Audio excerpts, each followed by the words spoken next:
Hello विद्यार्थीगण, मैं इसके कश्यप आपको तमाम विद्यार्थी को हार्दिक अभिनंदन के साथ ही आपको प्रत्येक प्रश्न का बारीकी के साथ विश्लेषणात्मक, तार्किक और वर्णनात्मक उत्तर दिया जाएगा। यदि किन्हीं विद्यार्थियों को कोई प्रॉब्लम, कोई समस्या, कहीं कोई परेशानी, कहीं कोई डाउट, कंफ्यूजन रह जाए तो आप कमेंट के माध्यम से अपने विचार को प्रकट करेंगे।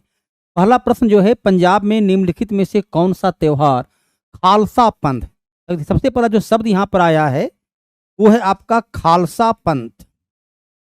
तो खालसा पंथ की स्थापना गुरु गोविंद सिंह के द्वारा 1699 ईस्वी में। खालसा पंथ की स्थापना कब हुई? तो 1699 में ईस्वी में हुई।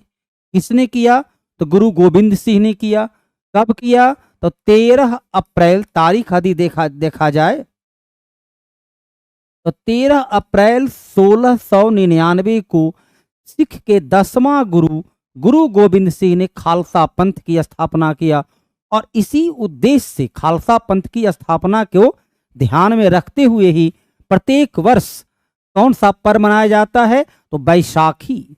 आपको पता होगा कि बैसाखी 13 अप्रैल, बैसाखी के दिन ही जब पंजाब में उत्सव का माहौल था, अमृतसर के जालियांवाला बाग हत्याकांड वो सबसे महत्वपूर्ण घटनाक्रम हुआ था।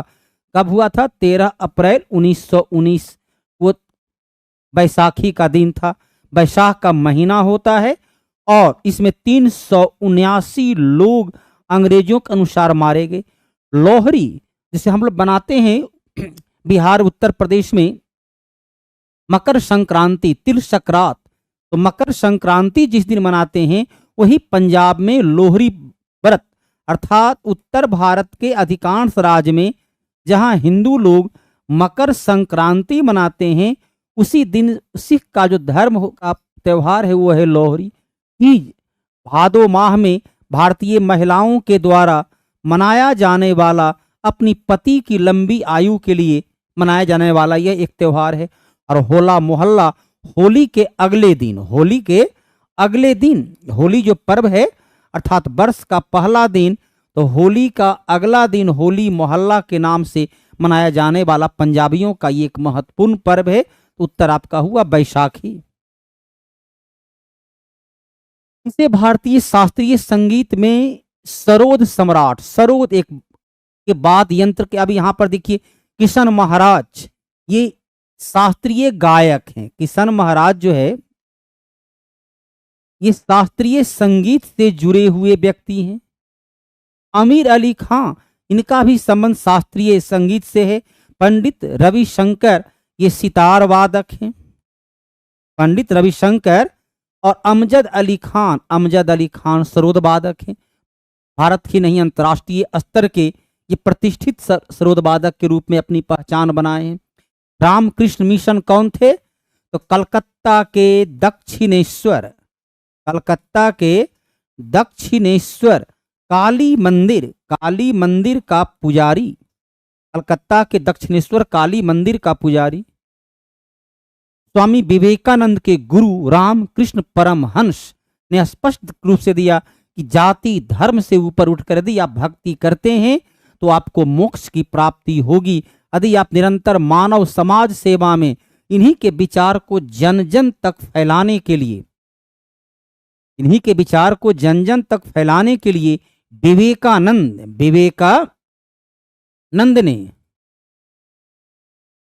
विवेकानंद ने 1897 में रामकृष्ण मिशन की स्थापना किया था। विवेकानंद का मुख्य उपदेश क्या था? मानवता की सेवा ही ईश्वर की सेवा है। इन्होंने कहा भूखे व्यक्ति के पास भगवान की बात करना, धर्म की बात करना, धर्म और मानवता दोनों का अपमान है। इन्होंने मोक्ष का आधार बनाया कि मानवता की सेवा, गरीबी की सेवा, मानव सेवा ही सबसे बड़ा धर्म है। और इसे गीता में क्या कहा गया? कर्मण्येवाधिकारस्ते, कर्म ही धर्म है। तो भगवान का पूजा करना, मंदिर में बैठकर पूजा करना धर्म नहीं, बल्कि ईमानदारी से अपने कार्य को पूरा करना, मानवता की सेवा करना ही धर्म है। निम्नलिखित में किस भारतीय राज्य में हड़प्पा नगर नहीं, हड़प्पा सभ्यता के बारे में आपने पढ़ा होगा कि विश्व की प्राचीनतम सभ्यता में से एक। इस सभ्यता का कुल क्षेत्रफल 12,99,600 वर्ग किलोमीटर है। सभ्यता का कुल क्षेत्रफल 12,99,600 वर्ग किलोमीटर है। दूसरा, यह सभ्यता एक विशाल त्रिभुजाकार आकृति का है। सभ्यता का उत्तर दक्षिण पूर्व पश्चिम जो भाग है, इसका उत्तरी भाग मांडा जम्मू कश्मीर में है। दक्षिणी भाग दायमाबाद महाराष्ट्र में है। पूर्वी भाग आलमगीरपुर जो कि उत्तर प्रदेश में है, और पश्चिम भाग सुतकांगेंडोर अर्थात बलूचिस्तान में है। जबकि सुतका कोई और मुंडी गाक दो ऐसे क्षेत्र हैं जो अफगानिस्तान में पाए जाते हैं। लेकिन उत्तराखंड में अब तक 1400 से अधिक केंद्र की खुदाई हो चुकी है। 1400 से अधिक नगर या स्थान के बारे में जानकारी मिल चुकी है, लेकिन उत्तराखंड में एक भी हड़प्पाई स्थल अब तक प्राप्त नहीं हुआ। हड़प्पाई स्थल मैदानी भाग में है। गुजरात का क्षेत्र में तो आपको फेमस रहा लोथल, रंगपुर, धौलावीरा, जिसे यूनेस्को ने विश्व विरासत की सूची में शामिल किया। राजस्थान के क्षेत्र का कालीबंगा जिसे गरीब नगर कहा जाता है। हरियाणा का राखी गढ़ी को भारत में हड़प्पा का सबसे बड़ा स्थल माना जाता है। प्रश्न आपके सामने, हर प्रश्न का जितना बेहतर तरीके से एक से अधिक ध्यान रखना है। जब आप अपने से घर पर क्वेश्चन बनाते हैं तो एक बार में केवल एक क्वेश्चन, लेकिन जब आप यहाँ जुड़ जाते हैं तो एक बार में एक नहीं, हर क्वेश्चन का 5 से 7 प्रश्न का उत्तर, एवरेज तौर पर 3 से 5 प्रश्न का उत्तर जानकर ही न्यूनतम समय में अधिकतम रिटर्निंग आपको प्राप्त होगा। तो हरियाणा का राखीगढ़ ही यदि प्रश्न कल पूछ सकता है कि भारत में अवस्थित हड़प्पा का सबसे बड़ा स्थल, तो हरियाणा का राखीगढ़ ही। गुजरात का लोथल किस लिए प्रसिद्ध है, तो उसे बंदरगाह नगर कहते हैं। हड़प्पा का वह स्थल जिसे यूनेस्को ने विश्व विरासत की सूची में शामिल किया, गुजरात का धौलावीरा। ये तमाम अपने आप में एक नया प्रश्न के रूप में आएगा, उसका भी उत्तर आपको देना है। चलिए अगला प्रश्न पर आइए। संसद, जब बोला गया संसद तो अनुच्छेद 79 के आधार पर संसद में राष्ट्रपति,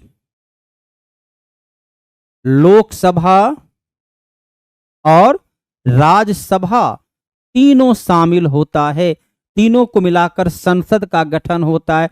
तो संसद में राष्ट्रपति, लोकसभा और राज्यसभा तीनों शामिल हुआ। अब तीनों संसद के माध्यम से ही केंद्र सरकार बनती। देखिए, राष्ट्रपति अपनी सलाह के लिए एक मंत्री परिषद का गठन करते हैं जो लोकसभा या राज्यसभा का मेंबर होता है। लोकसभा या राज्यसभा को क्या बोलते हैं? विधायिका, विधि बनाने वाली संसद, अर्थात ये क्या होगी? राष्ट्रीय विधायिका। केवल लोकसभा तो होगा नहीं। राज्य की विधायिका को क्या बोलते हैं? राज्य की विधायिका को बोलते हैं विधान मंडल। क्या बोला गया? विधान मंडल। अनुच्छेद 168 के आधार पर विधान मंडल में राज्यपाल, विधान मंडल में विधानसभा और विधान परिषद, ये राज्य की विधायिका हो गई। अकेले लोकसभा होगा नहीं, अकेले राज्यसभा। राज्य की विधायिका आपको स्पष्ट कर दिया गया। आंसर देखिए पूरी तरह स्पष्ट हो चुका होगा। अब आंसर में कहीं कोई प्रॉब्लम नहीं रही होगी। बैक स्टिक, अब देखिए अस्टिक सरी, आप बोलिए वॉलीबॉल तो हाथ और बॉल से खेला जाता है, इसमें अस्टिक की क्या उपयोगिता है? बास्केटबॉल भी क्या है? ये बॉल होता है जिसमें एक निश्चित स्थान से बॉल को गिराना होता है। यहाँ तो अस्टिक, और अस्टिक जो कि हॉकी में या बैडमिंटन में, चलिए उसको रैकेट बोलते हैं। तो बैडमिंटन में उसको क्या बोलते हैं, रैकेट बोलते हैं। स्टिक का प्रयोग हॉकी में होता है। तो शब्द को यदि हम खेल से, बहुत बार तो खेल का ठीक है टर्मोलॉजी को याद रखना होगा, लेकिन बहुत बार होता है कि प्रश्न ही ऐसा होता है, बस थोड़ा सा ध्यान देना है, उत्तर तो स्वतः अपने आप आपको प्राप्त हो जाएगा। चलिए उत्तर डी एकदम सही है। भू दृश्य पर, भू मतलब भूमि, भू मतलब भूमि, दृश्य मतलब जो भूमि पर दिख रहा है, जल, पवन, हिम, बर्फ, विभिन्न घटकों के द्वारा होने वाली क्षय, क्षय को क्या कहते हैं? क्षय मतलब क्या होती है? कमी होना। क्षय मतलब कमी होना। अर्थात जब मिट्टी, आप देखिए क्या है, जल पानी प्रवाहित होती है तो मिट्टी अपने स्थान से हट जाती है, अर्थात मिट्टी की मोटाई घट जाती है। पवन से चलती है तो पवन के साथ धूल कण उड़ता है, अर्थात मिट्टी की वहां मोटाई क्षय हो जाती है। हिम प्रवाहित होती है पर्वतीय क्षेत्र में तो वहां मिट्टी टूटती है, अर्थात उसे अपर्दन कहते हैं। कायांतरित मतलब रूप बदल देना। कायांतरण मतलब क्या हुआ? आप पढ़ते होंगे कि अवसादी चट्टान, अवसादी चट्टान या आग्नेय चट्टान, अवसादी चट्टान या आग्नेय चट्टान जब अपना रूप बदल लेता है तो उसे कायांतरित चट्टान के नाम से जाना जाता है। आपने पढ़ा होगा कि कोयला से हीरा बन जाता है, चूना पत्थर से, चूना पत्थर से संगमरमर बन जाता है। अब यहां पर चलिए तो आंसर क्या हो गया? अपर्दन। अपक्षय, अपक्षय मतलब होता है टूटना। अपक्षय मतलब होता है जब तेज प्रवाह के कारण वो टूटता है। लेटेराइट मिट्टी जो बनती है, आप पढ़ा होंगे, लेटेराइट मिट्टी ये अपक्षय के द्वारा बनती है। कौन सी विधि राष्ट्रीय आय, विश्व में राष्ट्रीय आय की आकलन का 3 विधि, विश्व में राष्ट्रीय आय की आकलन का 3 विधि?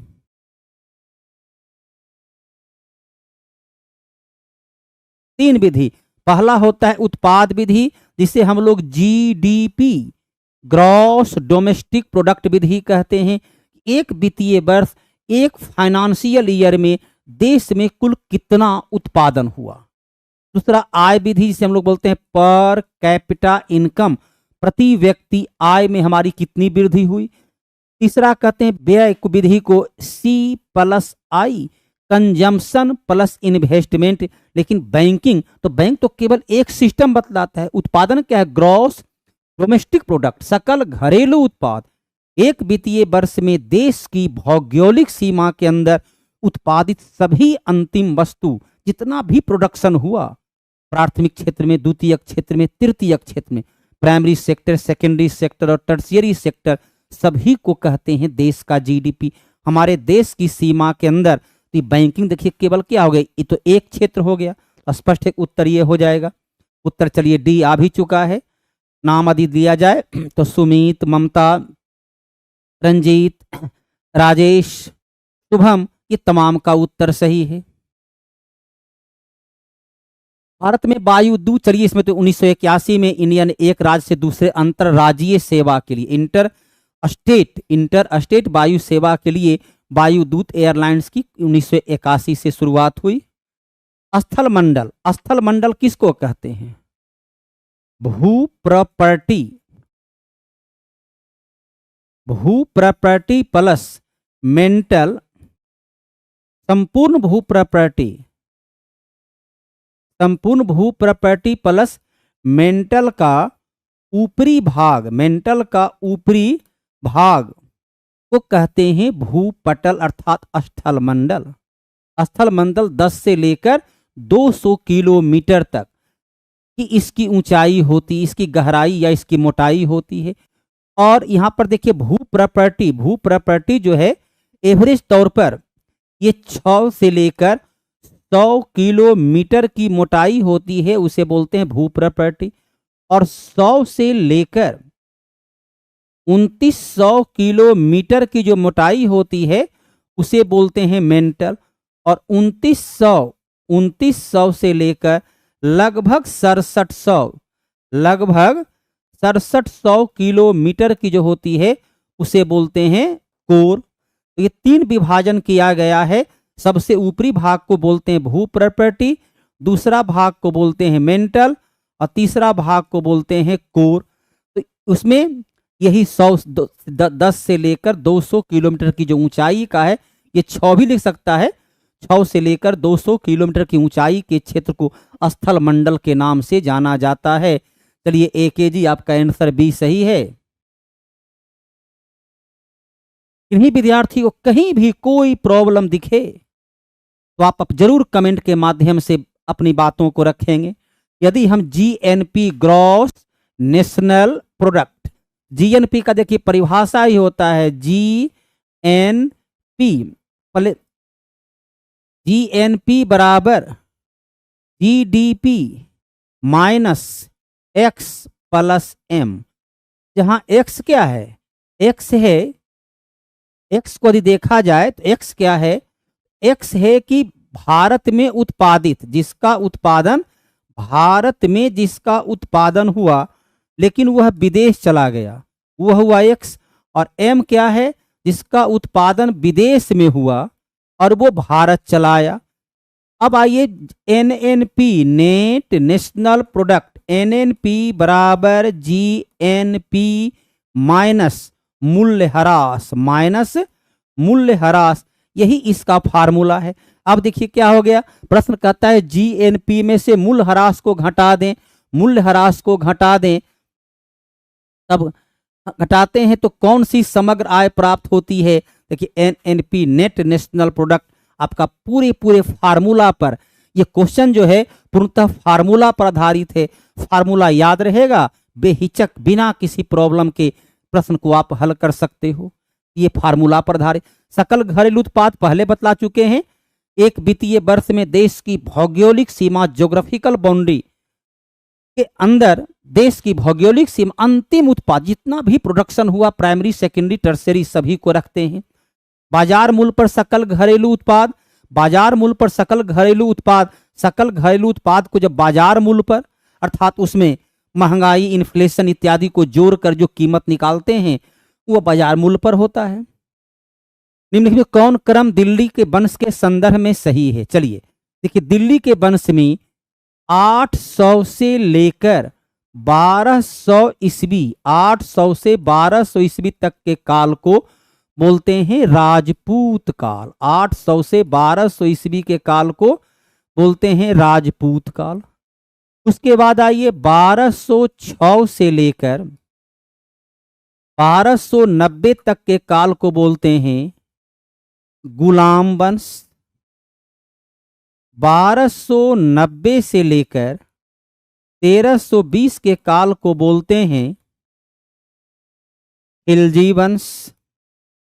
1320 से लेकर 1414 तक के काल को बोलते हैं तुगलक वंश। 1414 से लेकर 1451 तक के काल को बोलते हैं सैयद वंश। और 1451 से 1526 तक के काल को बोलते हैं लोदी वंश। चलिए अब विकल्प को देखिए तो जाहिर सी बात है, तो सबसे पहले क्या हो जाएगा, राजपूत वंश 800 से 12। उसके बाद देखिए खिलजी वंश, उसके बाद तुगलक वंश। पूरी तरह स्पष्ट उत्तर हो चुका होगा, आंसर बी आ चुका है। AKG धन्यवाद, AKG आप उत्तर दे चुके हैं जो बी। प्रारंभिक तुर्क शासक, ये तुर्क शासक कौन हुए, जो खिलजी वंश गुलाम वंश हुए, ये खिलजी गुलाम सब तुर्क शासक कहलाए। तो यहाँ पर देखिए ये विकल्प नहीं होगा, यहाँ लोदी अंतिम है तो ये विकल्प नहीं होगा। कौन सा एक पद कवि हरिसेन, हरिसेन कौन थे, हरिसेन समुद्रगुप्त का, हरिसेन कौन थे, तो समुद्रगुप्त जिसका शासनकाल 335 से 375 ईस्वी रहा। तो समुद्रगुप्त का गुरु संधि विग्रह का युद्ध एवं संधि का मंत्री था। कुमारा मात उसका सबसे महत्वपूर्ण महादंड नायक, तीनों विभाग का काम देख रहा था। लेकिन नगर श्रेष्ठी नगर श्रेष्ठी क्या था? ये तो व्यापारी हुआ करता था। नगर श्रेष्ठी व्यापारी के क्षेत्र में व्यापारी संगठन का, नगर के व्यापारियों के संगठन का ये प्रधान हुआ करता था। ये राजनीतिक अधिकारी नहीं बल्कि व्यापार से जुड़े हुए अधिकारी होते थे। जबकि मंत्री यहाँ पर कवि हरिसेन, जिसका प्रयाग प्रशस्ति, देखिए क्वेश्चन पूछ सकता है, प्रयाग प्रशस्ति का लेखक कौन है? तो समुद्रगुप्त का गुरु हरिसेन है। प्रयाग प्रशस्ति से किस वंश के बारे में जानकारी मिलती है? तो प्रयाग प्रशस्ति से समुद्रगुप्त के बारे में जानकारी मिलती है। प्रयाग प्रशस्ति के आधार पर ही समुद्रगुप्त को इतिहासकार B.A. अश्मिथ ने भारत का नेपोलियन 100 युद्ध का विजेता के नाम से भी पुकारे हैं। चलिए उत्तर दे चुके हैं।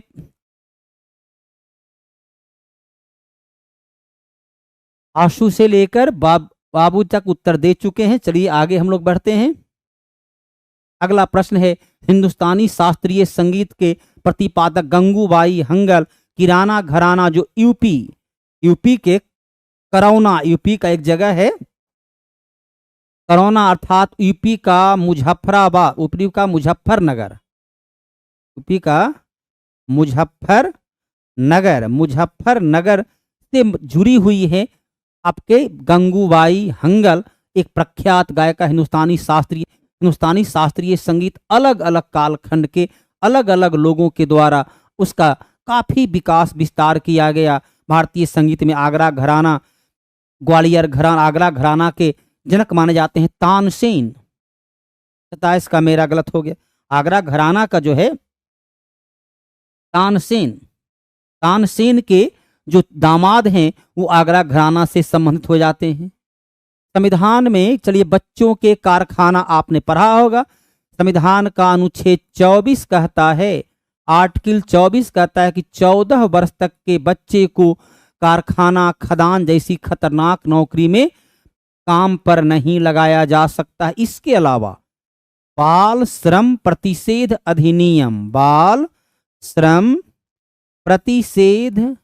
अधिनियम 1986 और बाल श्रम संशोधित अधिनियम 2010 कहता है कि बच्चे को कारखाना सहित घरेलू नौकर, कैंटीन, गैरेज कहीं भी रोजगार पर नहीं लगाया जा सकता है। अब देखिए यहां तो एक हो गया कि संविधान का अनुच्छेद 24। इसके अलावा बाल श्रम प्रतिषेध अधिनियम कब पास हुआ? तो 1986 में। बाल श्रम प्रतिषेध अधिनियम में संशोधन कब किया गया? तो 2010 ईस्वी में। इस संशोधन के द्वारा बच्चे को कहीं भी स्कूल टाइम में के बाद अपने माँ पिता के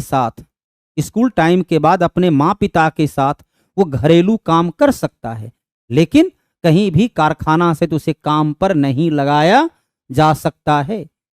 भारतीय संविधान का प्रारूप तैयार करने वाली प्रारूप समिति में कितने मेंबर थे? प्रारूप समिति में 1 अध्यक्ष और 6 मेंबर थे। कभी कभी प्रारूप समिति में सदस्यों की संख्या पर क्वेश्चन पूछता है। एक प्रारूप समिति में किस अध्यक्ष? तो भीमराव अम्बेडकर सभी विद्यार्थी को पता ही है, लेकिन कभी कभी वो क्वेश्चन पूछता है कि प्रारूप समिति के मेंबर का नाम क्या था। देखिए नाम याद रखना बेहद आसान है। प्रारूप समिति के मेंबर हैं गोपाल स्वामी आयंगर, नंबर 1। नंबर 2 है टी कृष्णामाचारी।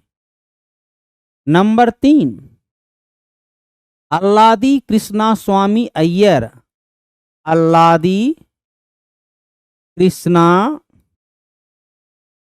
स्वामी Ayyar. Number 4 N Madhav Rao. Number 5 अब मोहम्मद सादुल्ला। नंबर 6 उनका नाम है कन्हैयालाल, कन्हैयालाल मानिकलाल। अब देखो, अध्यक्ष तो भीमराव अंबेडकर हैं, इसके अलावा उसमें 6 मेंबर हैं। गोपाल, भगवान श्री कृष्ण का नाम, गोपाल भगवान श्री कृष्ण का नाम। ईटी कृष्णामाचारी, कृष्णा भगवान श्री कृष्ण का नाम। अल्लादी कृष्णा स्वामी अय्यर, कृष्णा भगवान श्री कृष्ण का नाम। एन माधवराव, माधव भगवान कृष्ण का नाम। कन्हैयालाल मानिकलाल, देखो कन्हैयालाल। तो एक तो अध्यक्ष हैं भीमराव अंबेडकर। अध्यक्ष कौन है? तो अध्यक्ष हैं भीमराव अंबेडकर।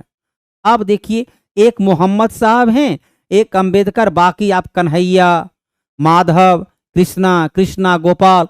तो इसमें 5 नाम भगवान श्री कृष्ण से जुड़ा हुआ है। एक नाम भीमराव अंबेडकर हैं, जिसका नाम तो तमाम विद्यार्थी को याद रहता ही है, और एक मोहम्मद साहब हैं। तो 5 भगवान श्री कृष्ण हैं, एक मोहम्मद साहब हैं, और भीमराव अंबेडकर के साथ राम जुड़ा हुआ है। भीमराव रामजी अंबेडकर, एक राम जी हैं, 5 कृष्ण जी हैं, और एक मोहम्मद साहब हैं। देखिए कितना आसानी से याद होगा। चलिए अगला प्रश्न आइए। भारत के नियंत्रक महालेखा परीक्षक अनुच्छेद 148 के आधार पर राष्ट्रपति नियंत्रक महालेखा परीक्षक को नियुक्त करते हैं, जो नियुक्ति के बाद 6 वर्ष, नियुक्ति के बाद 6 वर्ष या 65 वर्ष की अवस्था, 65 वर्ष की नियुक्ति के बाद 6 वर्ष या 65 वर्ष की अवस्था तक, दोनों में जो पहले पूरा हो तब तक वे अपने पद पर काम करते हैं। महान्यायवादी नियुक्ति के बाद 6 वर्ष तक, या ऐसे मान लिया जाए कि उनकी नियुक्ति किया गया 55 वर्ष में, नियुक्ति 55 वर्ष में हुई, तो 55 6 61, 61 वर्ष की अवस्था में रिटायर कर जाएंगे। यदि नियुक्ति 61 वर्ष में हुई तो 61 4 65, अर्थात 4 वर्ष ही नौकरी करेंगे, उम्र हो जाएगा 65 वर्ष, तो रिटायर कर जाएंगे। इसके पहले ये अपना त्याग पत्र, इसके पहले अपना त्याग पत्र ये राष्ट्रपति को दे सकते हैं। और हटाने की प्रक्रिया क्या है? तो अर्थात संसद के दोनों सदनों के, संसद के दोनों सदनों के अलग अलग, संसद के दोनों सदनों, लोकसभा राज्यसभा में अलग अलग उपस्थित सदस्यों का 2/3, लेकिन कुल सदस्यों का बहुमत से। अर्थात जिस प्रकार से सर्वोच्च न्यायालय के न्यायाधीश को हटाया जाता है, जिस प्रकार से सर्वोच्च न्यायालय का न्यायाधीश को हटाया जाता है, उसी प्रक्रिया से नियंत्रक महालेखा परीक्षक को हटाया जाएगा, उसी प्रक्रिया से उच्च न्यायालय के न्यायाधीश को हटाया जाएगा, उसी प्रक्रिया से मुख्य निर्वाचन आयुक्त को हटाया जाएगा। समान अवस्था में उसे महाभियोग शब्द बोला जाता है। लेकिन ध्यान रखना है, महाभियोग का प्रयोग संविधान में केवल एक बार अनुच्छेद 61 राष्ट्रपति के लिए किया गया है।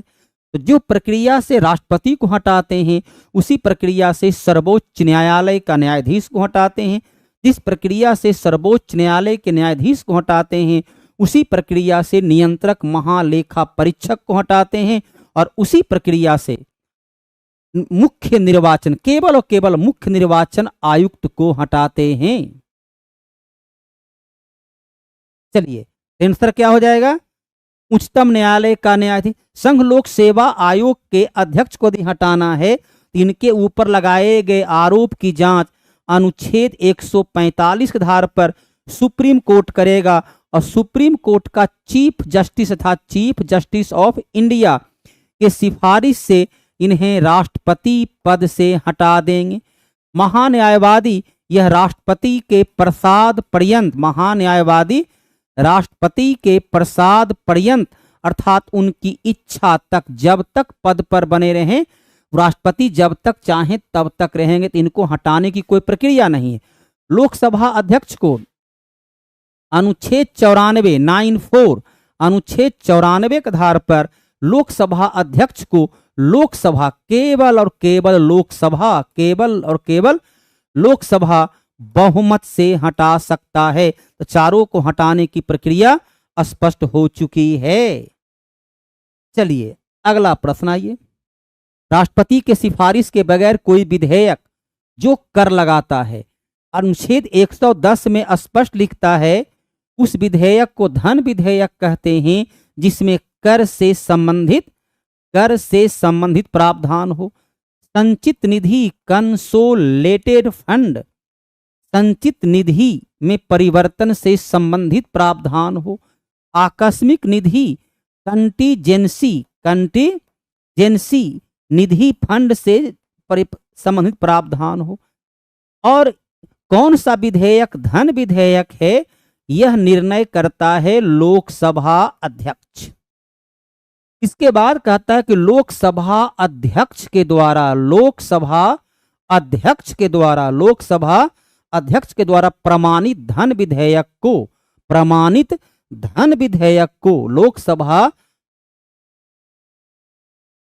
लोकसभा अध्यक्ष के द्वारा प्रमाणित धन विधेयक को अनुच्छेद 117 के आधार पर राष्ट्रपति की पूर्व अनुमति से चर्चा के लिए इसे लोकसभा में रखा जाता है। कहाँ रखा जाएगा? तो लोकसभा में। सर आपका ऑनलाइन क्यूज जीके चल रहा है? नहीं विद्यार्थीगण, फिलहाल तो ऐसा कोई ऑनलाइन जीके नहीं चल रहा है राजेश जी। सर यहाँ पर जो फिलहाल हम लेने के लिए आए हैं यो भी फिल इन द ब्लैंक्स में है, त्वरित स्टेपनी के रूप में है। यदि कहीं भी आपको मेरे द्वारा बतलाए जाने वाले किसी प्रश्न पर कोई कंफ्यूजन, कोई समस्या, कोई डाउट यदि हो तो आप उसको सामने रखें, मैं उसको बेहतर तरीके से हल करूंगा। अनुच्छेद 266 संचित निधि कंसोलेटेड फंड, अनुच्छेद 306 और 307 जो है ये आंतरिक व्यापार, ये अंतरराज्यीय व्यापार से जुड़ा हुआ ये अनुच्छेद 306 और 307 है। चलिए स्पष्ट हो गया। भारत में चंदन की लकड़ी आपने पढ़ा होगा, चलिए सिनेमा देखा, कौन है? पुष्पा झुकता नहीं कौन, तो कहाँ का है? दक्षिण भारत की है। चंदन की लकड़ी के लिए ख्यात वीरप्पन भारत में कभी अंतर्राष्ट्रीय स्तर का वो एक गैंग स्टार कह सकते या क्या कह सकते हैं उसको, स्मगलर हुआ करता था। तो चंदन की लकड़ी सबसे ज्यादा कर्नाटका, तमिलनाडु के क्षेत्र में चंदन जो है ये किस प्रकार का है? तो ये उष्णकटिबंधीय चंदन कैसा है? तो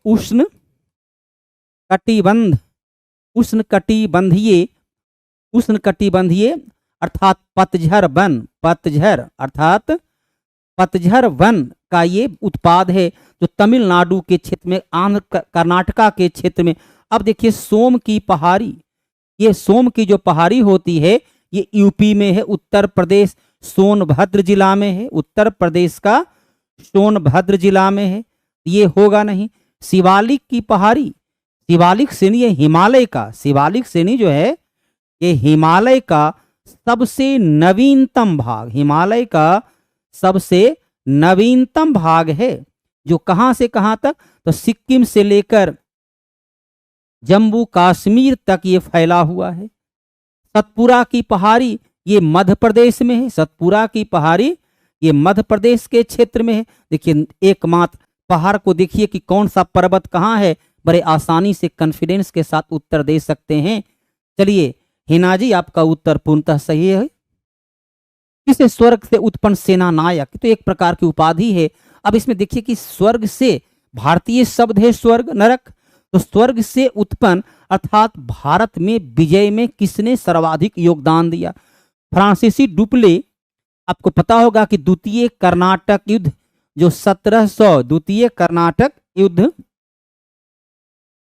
1749 से 54 तक लड़ा गया, इस युद्ध में पराजय के बाद फ्रांसीसी गवर्नर डुप्ले को वापस बुला लिया गया। यदि ये वापस जब चलिए गया अर्थात राज को इससे लाभ तो हुआ नहीं, तो ये विकल्प होगा नहीं। अलबुकर्क 1509 ईस्वी में पुर्तगाली गवर्नर बनकर आया और इसने ही 1510 ईस्वी में गोवा को जीता। क्वेश्चन पूछ सकता है अलबुकर्क कहाँ गवर्नर था? तो अलबुकर्क पुर्तगाल गवर्नर था। पुर्तगाली का दूसरा गवर्नर था। भारत कब आया? तो 1509 में। अल बुकर्क की उपलब्धि क्या रही? इसने 1510 ईस्वी में गोवा को जीता। रॉबर्ट क्लाइव, अब रॉबर्ट क्लाइव पर आइए। तो रॉबर्ट क्लाइव जिसने कि बंगाल का, यदि भारत में कहा जाए तो भारत में विजय, अंग्रेजों की विजय की नींव, भारत में अंग्रेजों की विजय की नींव यदि किसी ने रखा तो वो लॉर्ड क्लाइव ही था। लॉर्ड क्लाइव के नेतृत्व में ही प्लासी का युद्ध 1757, उसके बाद लॉर्ड क्लाइव ने ही 1765 में, लॉर्ड क्लाइव ने ही 1765 में बंगाल में द्वैध शासन को लागू किया था। इलाहाबाद की संधि, इलाहाबाद की संधि, इलाहाबाद की संधि किया था।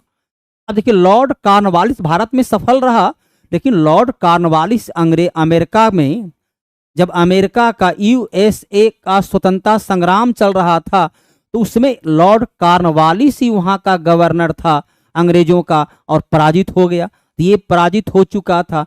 लॉर्ड क्लाइव ने ही भारत में अंग्रेजी सत्ता की, भारत में अंग्रेजी सत्ता की नींव रखा। लॉर्ड क्लाइव ने प्लासी का युद्ध में उसने नवाब सिराजुद्दौला को पराजित कर दिया, और बक्सर का युद्ध में विजय के पश्चात बंगाल से लेकर दिल्ली तक के क्षेत्र पर अंग्रेजों का एकाधिकार को स्थापित करने में सफल रहा।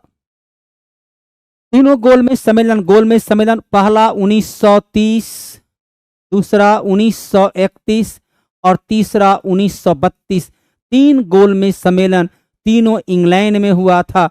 तीनों गोलमेज सम्मेलन में भाग लेने वाले लिए थे तेज बहादुर सप्रू, जयकर और भीमराव अंबेडकर, और महात्मा पटेल और मदन मोहन मालवीय कभी भाग लिए ही नहीं। द्वितीय सम्मेलन में कांग्रेस की ओर से महात्मा गांधी गए थे। एक माह द्वितीय सम्मेलन था जहां महात्मा गांधी कांग्रेस की ओर से गए थे। तो तीनों गोलमेज सम्मेलन में कौन शामिल हुए? तो भीमराव अंबेडकर। कौन शामिल हुए? तो तेज बहादुर सप्रू। कौन शामिल हुए? तो जयकर शामिल हुए। चलिए अगला प्रश्न पर आइए। यूरो क्या है? यूरोप की मुद्रा है। इसकी शुरुआत 1999 में हुई। वर्तमान में क्रोएशिया इसका 20वां देश बना। क्रोएशिया 20वां देश, जिसने इसी वर्ष 2023 में 1 जनवरी 2023 में यूरो को स्वीकार कर लिया। अब यहां पर देखिए क्या है, यूरोपीय संघ के केवल 20 राज्यों की एक सामूहिक मुद्रा है जिसे यूरो के नाम से जानते हैं। तो यूरो को शामिल करने वाला 20वां देश बना क्रोएशिया। कौन बना? ये देखिए, करंट अफेयर्स में ये क्वेश्चन पूछा जाता है। यूरो एक एकीकृत मुद्रा कब अपनाया गया? तो 1999 से। इस प्रकार से आपका करंट से लेकर वर्तमान दोनों प्रश्न को एक साथ इसमें हल हो सकता है। चलिए, महात्मा गांधी के विचार को टॉलस्टॉय के किस पुस्तक, अब आइए टेल ऑफ टू स्टीज से लेकर के, चलिए यहां शुरू कीजिए। माई स्टोरी, कमला दास की यह एक आत्मकथा है। कमला दास की आत्मकथा का नाम है। इसके अलावा देखिए यहां पर आइए, passage to India, E.M. Foster की पुस्तक है। Passage to India E.M. Foster की, और ये पुस्तक है चार्ल्स डिकिंस की पुस्तक है।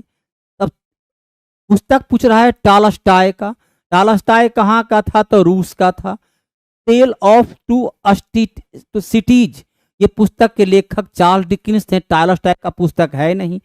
पैसेज टू इंडिया का पुस्तक का लेखक E.M. फॉस्टर, टॉलस्टॉय किताब है ही नहीं। माई स्टोरी कमला दास की पुस्तक है। तब एकमात्र बचा war and piece. Mahatma Gandhi इससे काफी प्रभावित रहे। चलिए आंसर आ चुका है ए। पूनम कुमारी, धन्यवाद। पशुओं के प्रति क्रूरता, पशु अर्थात वन्य जीव, पशु को आपको पता है कि निरंतर पर होगा वन्य जीव, इसे रखा गया है कहाँ, समवर्ती सूची में। संघ सूची में अविशिष्ट विषय के अलावा रेल, डाक, बैंक, बीमा, शेयर, ये सब रखा गया है। स्थानीय में विषय में आपका नगर निगम का हो गया, जन्म मृत्यु प्रमाण पत्र वगैरह। राज्य में आपका पुलिस, राज्य में पुलिस, पेयजल, लोक स्वास्थ्य इत्यादि विषय को। समवर्ती सूची में संविधान का अनुच्छेद 246, अनुच्छेद 246 में संघ सूची, राज्य सूची और समवर्ती सूची का विभाजन है। संघ सूची में मूल संविधान में 97, वर्तमान में 100, राज्य सूची में 66, वर्तमान में 61, समवर्ती सूची में 47, वर्तमान में 52 विषय है। इस पर कानून बनाने का अधिकार, भारत एक संघ राज्य है, इसकी जानकारी हमें प्राप्त होती है। अमरजी इदम उत्तर आपका सही है। गंगा और सोन, अब चलिए, गंगा नदी निकलती है उत्तराखंड से, गंगा नदी निकलती है उत्तराखंड से, उसके बाद यूपी, उसके बाद यूपी के बाद बिहार, बिहार के बाद झारखंड, और झारखंड के बाद वेस्ट बंगाल, और चलिए बांग्लादेश। सोन नदी, सोन नदी निकलती है मध्य प्रदेश के अमरकंटक से, मध्य प्रदेश के बाद उत्तर प्रदेश, उसके बाद झारखंड, और झारखंड के बाद चलिए बिहार में प्रवेश करती है। अब यहां पर आप नदी को देखिए और राज्य को देखिए। कंबोज, राजधानी कहाँ है, राजपुर या हाटक। ये पड़ता कहाँ है, तो ये देखिए पड़ता है जम्मू कश्मीर में। कहाँ पड़ता है, तो जम्मू कश्मीर में। तो गंगा और सोन का जम्मू कश्मीर में कोई संबंध नहीं है। असमक, पोतन, असमक कहाँ है, राजधानी पोतन। ये गोदावरी, ये कहाँ है, तो गोदावरी प्लस नर्मदा नदी के बीच का 16 महाजनपद, जिसकी जानकारी हमें अंगुत्तर निकाय, कौन से पुस्तक, अंगुत्तर निकाय से मिलती है। इसमें यही एकमात्र दक्षिण भारत का है। कौशल, कौशल उत्तर प्रदेश का, ठीक है, लेकिन यहां पर कौशल के क्षेत्र में सोन नहीं बहती है। मगध का क्षेत्र में देखिए गंगा भी बहती है, और मगध के क्षेत्र में सोन भी बहती है। मगध के क्षेत्र में गंगा और सोन दोनों 60 का सी नहीं विद्यार्थीगण। कंबोज तो राजपुर हाटक क्षेत्र हो गया, वो तो जम्मू कश्मीर का हो गया। भारत में निम्नलिखित नदियों में कौन दामोदर की सहायक नहीं है, इंद्रावती नदी ये गोदावरी की सहायक है। इंद्रावती नदी ये गोदावरी की सहायक है। तो गोदावरी की जब सहायक है, अब गोदावरी निकलती है महाराष्ट्र के, गोदावरी निकलती है महाराष्ट्र के नासिक से, और आंध्र प्रदेश में राजमुंद्री के पास ये बंगाल की खाड़ी में गिर जाती है।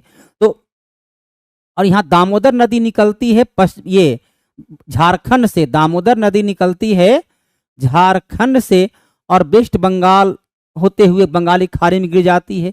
इंद्रावती नदी, तीनों नदी उसकी सहायक है, लेकिन इंद्रावती सहायक नहीं है। आंसर सी एकदम, धन्यवाद, उत्तर सही है। बी उत्तर नहीं, उत्तर सी होगा।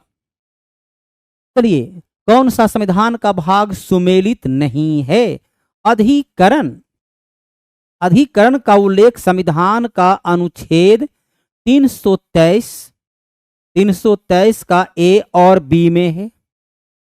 अब देखिए यहां पर भाग क्या लिख रहा है, भाग लिख रहा है 11। स्पष्ट है कि उत्तर आपका ये गलत हो जाएगा,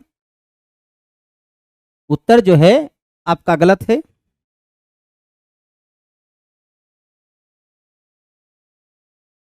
संघ राज्य क्षेत्र भाग 8 सही है। अनुच्छेद 239, अनुच्छेद 239 से लेकर 242 तक का उल्लेख है।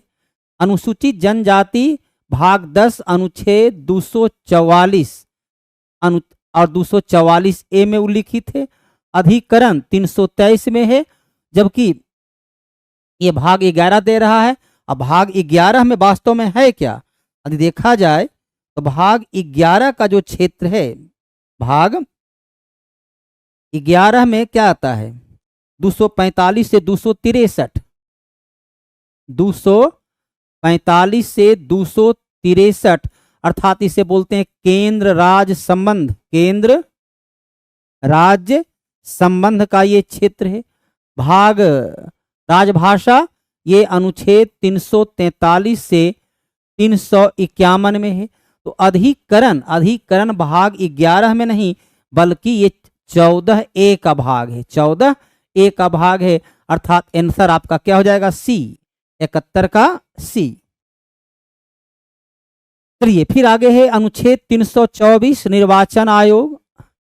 अनुच्छेद 324 निर्वाचन आयोग, 315 लोक सेवा आयोग, 280 वित्त आयोग, राष्ट्रीय अनुसूचित जाति आयोग अनुच्छेद 338।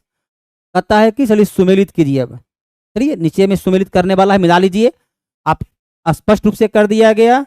इसका हो जाएगा 4, वित्त आयोग इसका हो जाएगा 2, इसका हो जाएगा 3 और इसका हो जाएगा 1। जो भी आपका उत्तर निकलता है वो स्पष्ट रूप से आप उसको निकाल लीजिए। चलिए इसी से जुड़ा होता है। संसद की संयुक्त बैठक अनुच्छेद 108 के आधार पर संसद का संयुक्त अधिवेशन कब बुलाया जाएगा? दिखता है अनुच्छेद 108 के यदि साधारण विधेयक पर संसद के दोनों सदनों में मतभेद हो, तब राष्ट्रपति अनुच्छेद 108 के आधार पर संसद का संयुक्त अधिवेशन बुला सकते हैं, जिसकी अध्यक्षता अनुच्छेद 118A के आधार पर लोकसभा अध्यक्ष करता है। कौन करेगा? तो लोकसभा अध्यक्ष करेगा।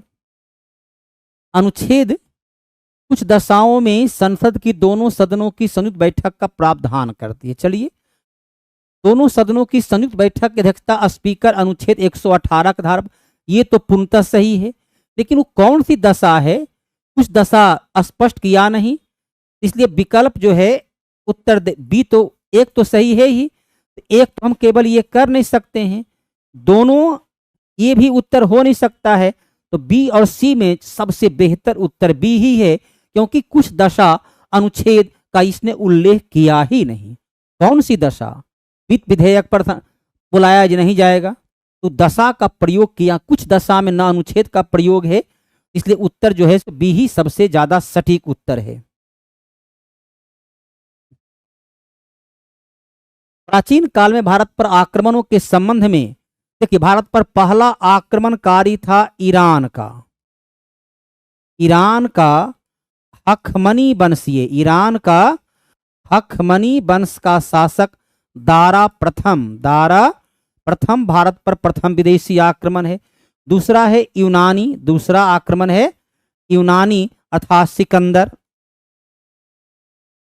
और मौर्योत्तर काल में मौज के बाद पहला आक्रमणकारी हुआ हिंद यवन अर्थात यूनानी, उसके बाद शक, उसके बाद कुषाण अर्थात आंसर हो जाएगा ए।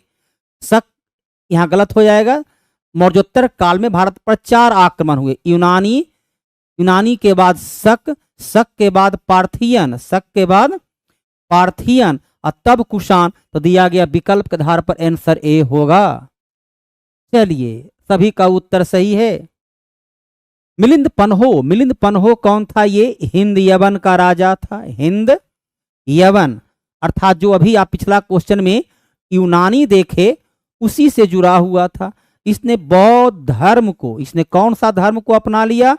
तो बौद्ध धर्म को अपना लिया। और बौद्ध भिक्षु नागसेन ने पुस्तक लिखा जिसका नाम है मिलिंद पन्हो। यह पुस्तक प्रश्नोत्तर क्रम में अर्थात राजा मिलिंद प्रश्न पूछता है, नागसेन उत्तर देता है। पाली भाषा में लिखा गया पुस्तक है।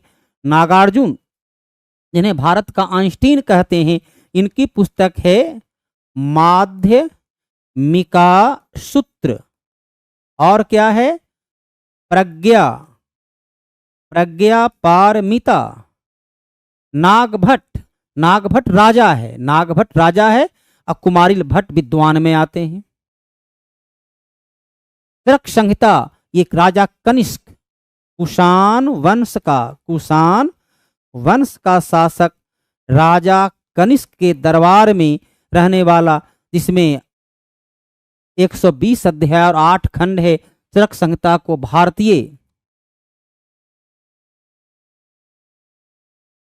चरक संहिता में भारतीय, इसे आयुर्वेद का जनक चरक को कहा जाता है।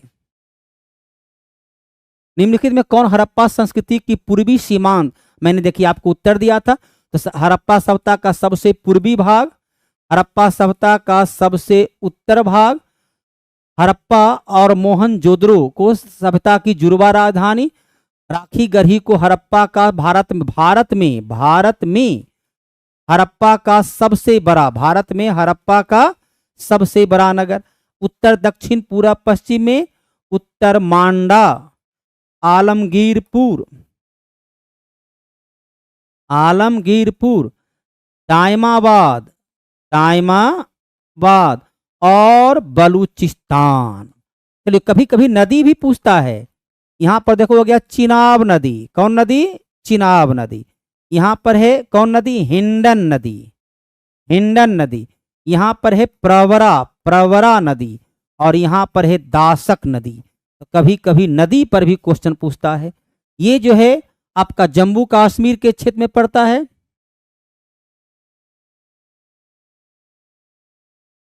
विद्यार्थीगण बताइए, किन्हीं को कोई प्रॉब्लम, कोई समस्या? सही सुमिलित नहीं है। इल्तुतमिश रजिया का पिता थे। रजिया सुल्तान दिल्ली गद्दी पर बैठने वाली पहली महिला शासिका, जो 1236 से 1240 ईस्वी तक लगभग 3.5 वर्ष शासन किया। इल्तुतमिश को गुलाम वंश का वास्तविक संस्थापक 1210 से 1236 ईस्वी तक, और इसने ही राजधानी दिल्ली को बनाया। शाह तुर्कान इल्तुतमिश की पत्नी सही है। हमीदा बानो बेगम कौन है? ये हमीदा बानो बेगम अकबर की माता है। हमीदा बानो बेगम अकबर की माता है। हमीदा बानो बेगम कौन है? तो हुमायूं की पत्नी है। गुलबदन बेगम बाबर की पुत्री, जिसने पुस्तक लिखा था हुमायूं नामा। इसने अपने भाई के बारे में हुमायूं नामा, अर्थात आंसर सी हो जाता है, आंसर सी। चलिए विद्यार्थीगण, वेट फॉर 3 मिनट। क्यों बाबू? निम्नलिखित में से कौन पुस्तक नहीं? चलिए, तो एक ऐसा है गंगाबाई, इसमें कुछ विशेष है नहीं, कोई बड़ा नामी ग्रामीण व्यक्ति भी शामिल नहीं है। कौन एक विद्रोह का आरंभ सही सुमिलित नहीं है? अब यहाँ पर देखिए, झांसी का जो विद्रोह हुआ था, झांसी के विद्रोह की ये तारीख सुमिलित नहीं है। झांसी की विद्रोह की शुरुआत हुई थी 5 जून 1857 को। बैरकपुर में 29 मार्च 1857 में मंगल पांडे ने अपने अधिकारी सार्जेंट बाग की घायल कर दिया था। लखनऊ में 4 जून, जिसका नेतृत्व किए थे बेगम हजरत महल। किसने किया? बेगम हजरत महल। मेरठ में 10 मई से विद्रोह की शुरुआत हुई थी, क्योंकि 9 मई को 85 सैनिकों को बंदी बना लिया गया था। उसके विरोध में 10 मई से मेरठ में विद्रोह की शुरुआत हो जाती है। 1918 में संयुक्त प्रांत किसान सभा का गठन इंद्र नारायण द्विवेदी, पंडित मदन मोहन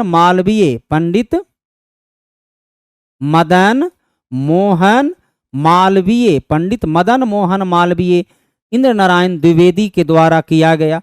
बाबा रामचंद्र ने अवध किसान सभा 1920 में अवध किसान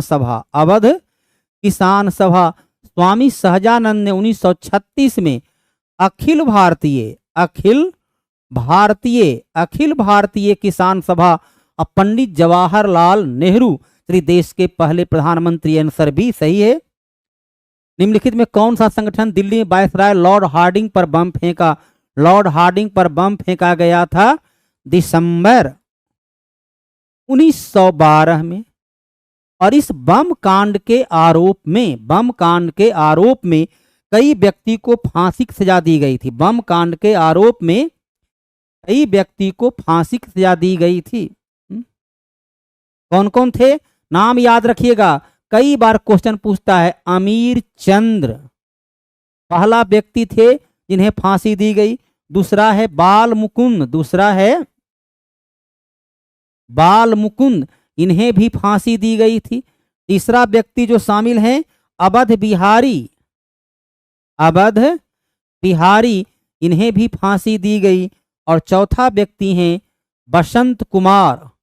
इन चारों को 1912 में लॉर्ड हार्डिंग पर बम फेंकने के आरोप में फांसी सजा दी गई। अब देखो विद्यार्थीगण, अखिल भारतीय मजदूर संघ की स्थापना ही 1920 में हुई। युगांतर की स्थापना 1906 में। ये एक पत्रिका है, ये संगठन है ही नहीं। उत्तर ये हो नहीं सकता है। ये 1920 में हुआ। यूनाइटेड पेट्रियाट संघ, यूनाइटेड पेट्रियाट संघ जो है ये इनका है सर सैयद अहमद खान, सर सैयद अहमद खान। ये अंग्रेजों के समर्थक व्यक्ति में है। 3 विकल्प खत्म हो गई। अनुशीलन समिति जो कलकत्ता की गुप्त क्रांतिकारी संगठन थी। चलिए आंसर हो चुका स्पष्ट विद्यार्थीगण। अगला आइए, निम्नलिखित कौन महिला स्वतंत्रता सेनानी भारत छोड़ो आंदोलन से संबंधित नहीं है। अरुणा आसिफ अली के बारे में तो आपको पता ही होगा, इन्होंने ही 1942 के भारत छोड़ो आंदोलन में भूमिगत रहकर आंदोलन का नेतृत्व की। इन्हें बंगाल के क्षेत्र में वृद्ध गांधी के नाम से जाना जाता है। और कनकलता बरुआ 1942 में शहीद होने वाली पहली महिला थी। तो ये तीनों का संबंध है 1942 के भारत छोड़ो आंदोलन से। लेकिन शांति घोष का कोई संबंध नहीं है। यह मिट्टी उच्च तापमान भारी वर्षा वाले क्षेत्र में विकसित होती है। निम्नलिखित में कौन लेटेराइट मिट्टी सही है। इस मिट्टी में लौह ऑक्साइड और एल्युमिनियम की कमी नहीं बल्कि बहुलता होती है। तो बी नंबर गलत है, अर्थात केवल और केवल 1 नंबर। लेटेराइट मिट्टी भारत में कुल मिट्टी का 3.7% है। लेटेराइट मिट्टी पहाड़ी ढाल पर पाया जाता है। लेटेराइट मिट्टी जहां आर्द्र और गर्म उष्ण जलवायु होती है उस क्षेत्र में लेटेराइट मिट्टी पाई जाती है। लेटेराइट मिट्टी चाय, कहवा इत्यादि खेती के लिए उपयोगी होता है। शिव समुद्रम तक कर्नाटका में 1902 ईस्वी में यहाँ जल विद्युत की शुरुआत हुई। कलपक्कम तमिलनाडु में वर्ष 2000 से यहाँ पर नाभिकीय ऊर्जा की शुरुआत हुई, अर्थात जल शक्ति और नाभिकीय ऊर्जा एक पड़ता है कर्नाटका में और एक पड़ता है। सर थोड़ा धीरे पढ़ाइए। चलिए जरूर धीरे पढ़ाएंगे विद्यार्थीगण, कोई दिक्कत नहीं। कौन सा बंदरगाह, अब ये देखिए इगारका बंदरगाह चीन में नहीं बल्कि ये बंदरगाह रूस में है। इगारका बंदरगाह कहाँ है, रूस में।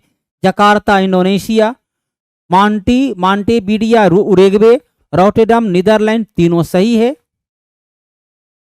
संयुक्त राज्य अमेरिका और मैक्सिको में रियो ग्रांड नदी, ये नदी तो पूरी की तरह पूरी अमेरिका में बहती है। कोलोरेडो अमेरिका के सबसे सूखने वाले मतलब सबसे अधिक जलवायु से प्रभावित होने वाली नदी है। और अमेजन प्रवाह के दृष्टिकोण से, जल के दृष्टिकोण से विश्व की सबसे बड़ी नदी है और ये नदी दक्षिण अमेरिका में है। और अमेरिका और मैक्सिको ये कहाँ पड़ता है, ये है उत्तरी अमेरिका में। आंसर हो गया Rio Grande. National mobile monitoring system MNREGA के लिए, मनरेगा महात्मा गांधी राष्ट्रीय ग्रामीण रोजगार गारंटी अधिनियम, पहले इसका नाम था नरेगा। 2005 में नरेगा कानून बना। 2 फरवरी 2006 इसे आंध्र प्रदेश से इसे लागू किया गया। 2009 के अधिनियम के द्वारा इसे मनरेगा कर दिया गया। मनरेगा के तहत ग्रामीण क्षेत्र में काम मांगने पर पंचायत के माध्यम से आपको वर्ष में कम से कम 100 दिन का रोजगार दिया जाता है। इसमें काफी धांधली की शिकायत है। तो मनरेगा पर नियंत्रण करने के लिए ये आपका नेशनल मोबाइल मॉनिटरिंग सिस्टम की शुरुआत की गई। तो मनरेगा कौन देखता है? मनरेगा ग्रामीण क्षेत्र के मंत्रालय है। तो ग्रामीण विकास मंत्रालय की यह योजना है, जहां गांव के गरीबों को रोजगार देने के लिए चलाई गई योजना है।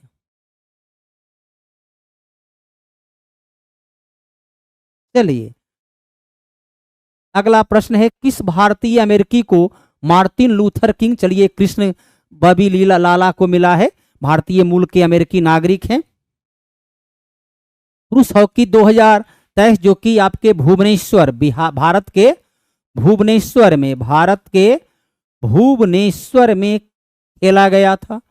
इसमें जर्मनी ने बेल्जियम को पराजित करके विश्व कप हॉकी भारत केवल एक बार 1975 में, भारत ने केवल और केवल एक बार 1975 में विश्व कप हॉकी को जीता है।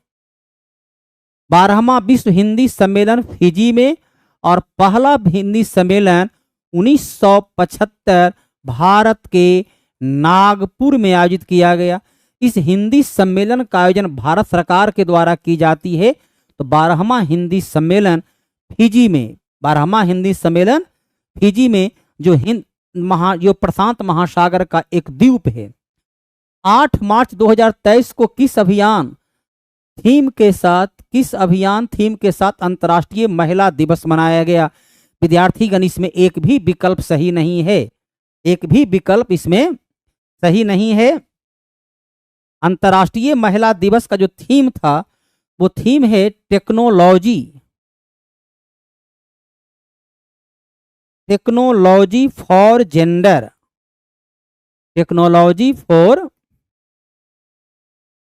Gender equality. एक भी विकल्प यहां पर एम्बेसी इक्विटी जो है ये आपका जो मनाया जाता है ये अंतर्राष्ट्रीय महिला दिवस का थीम नहीं है, बल्कि महिला समानता दिवस का थीम है।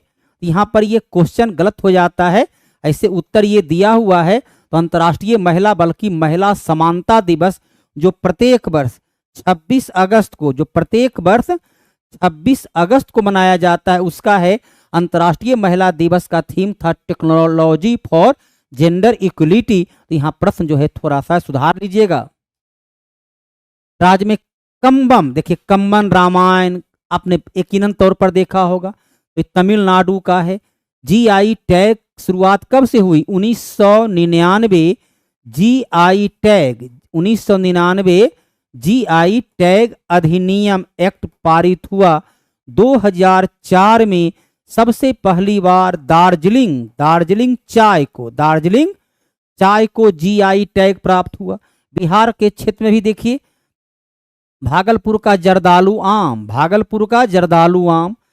मगध का मगही पान, दरभंगा या उत्तर बिहार का मखाना, मुजफ्फरपुर का शाही लीची, ये सबको बिहार में भी जीआई टैग प्राप्त है। तो जीआई टैग जब प्राप्त होता है तो उसे अंतर्राष्ट्रीय राष्ट्रीय स्तर का बाजार मिल जाता है।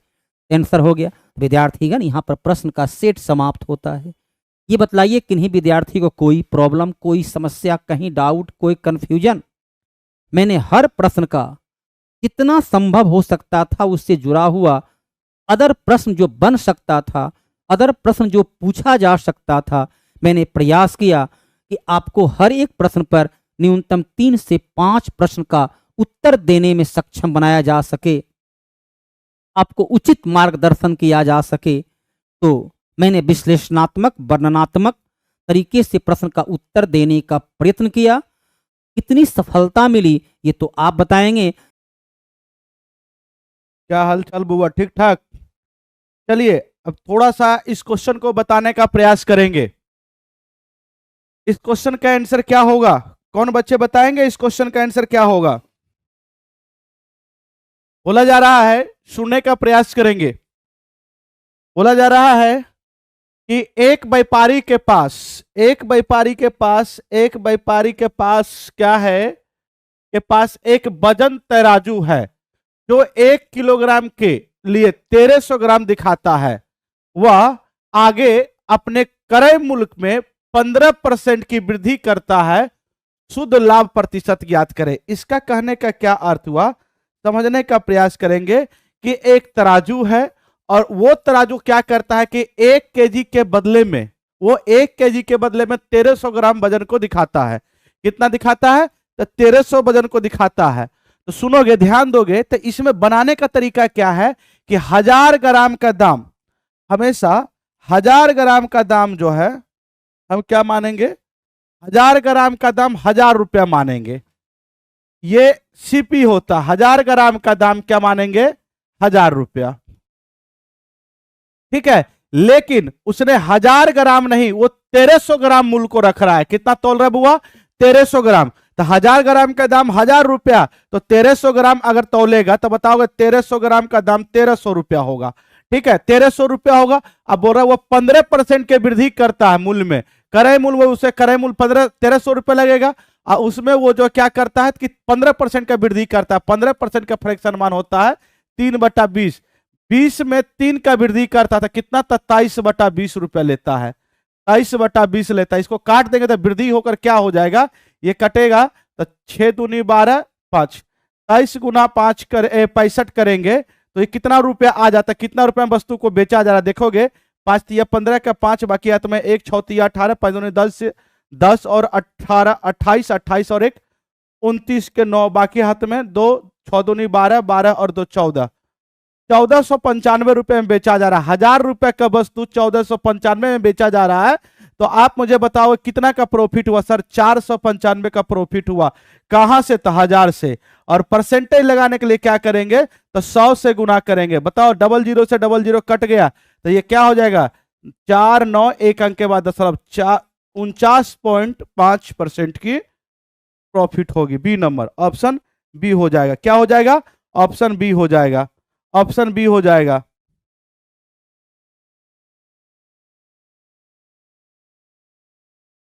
ऑप्शन बी हो जाएगा, बहुत बढ़िया।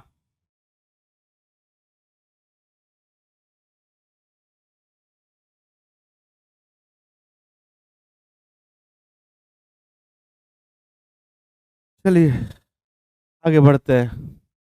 बोला गया है वृत्त, वृत्त के त्रिज्यखंड का क्षेत्रफल 86 सेंटीमीटर स्क्वायर है, 66 सेंटीमीटर स्क्वायर है और उस त्रिज्यखंड के कोण का मान 60 डिग्री है। वृत्त की त्रिज्या ज्ञात करें। तो त्रिज्यखंड का क्षेत्रफल होता है पाई आर स्क्वायर थीटा बटा 360 डिग्री। तो एक बात बताओगे, पाई आर स्क्वायर थीटा बटा 360 डिग्री का मान है 66। ठीक है, तो पाई का मान 22/7 और सुनोगे, और आर स्क्वायर, आर तो निकालना है, थीटा का मान 60 है। ठीक है, दिया गया है 60 डिग्री एंगल है और बट्टा में 360 डिग्री बराबर में 66।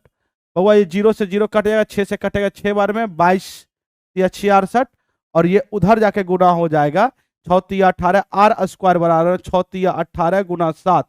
इसको लिख सकते हो 9 गुना 2, 7 दूनी 14 और ये स्क्वायर जब उधर जाता था स्क्वायर रूट हो जाता है। तो 9 का स्क्वायर रूट करोगे 3 हो जाएगा, 7 दूनी 14 का स्क्वायर रूट नहीं निकलेगा तो 14 हो जाएगा। तो 3√14, 3√14 ये सी नंबर आपका आंसर होगा। क्या होगा, सी होगा। बहुत बढ़िया।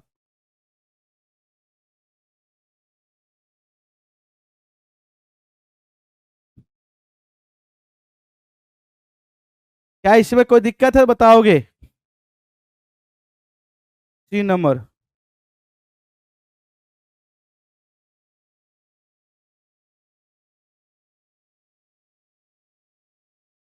चलिए वो आगे बढ़ रहे हैं।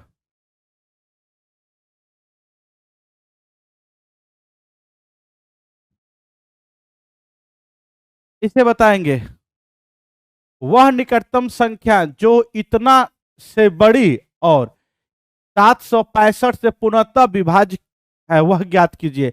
एक बात बताओगे, इतना से क्या है, वह निकटतम संख्या जो कि 8007 कितना है, इकाई दहाई सैकड़ा हजार 10,000, इकाई दहाई सैकड़ा हजार 10,000, 87,501 से बड़ा किससे डिवाइड है बाबा, किससे डिवाइड है, जल्दी से बताओगे एक बार, किससे डिवाइड है?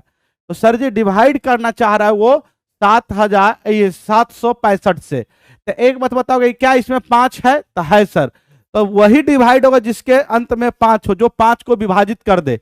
जो संख्या पूरा पूरा 5 से जो विभाज्य हो जाएगा वह संख्या सबसे पहले होगा। इसके अंत में 5 नहीं है, 5 का विभाज्यता का नियम ये तो नहीं होगा। 1 2 3 संख्या है और इसमें देखिए ये क्या है, तो ये देखो 7 6 कितना होता है, देखोगे 13 13 5 हो गया 18, 18 मतलब 9 का मल्टीपल। अंकों को जोड़कर देखेंगे 9 का मल्टीपल, क्या देखेंगे बुआ? 9 का मल्टीपल। तो 9 का मल्टीपल आप देखिए कौन सा है, तो आप देखेंगे 8 7 15, ठीक है, 15 15 और 9, 15 9 24 हो जाएगा, ठीक है, 24 हो गया, 24 और 7 31, 31 और 5 36, 36 ये मल्टीपल हो रहा है, ये होने की संभावना है।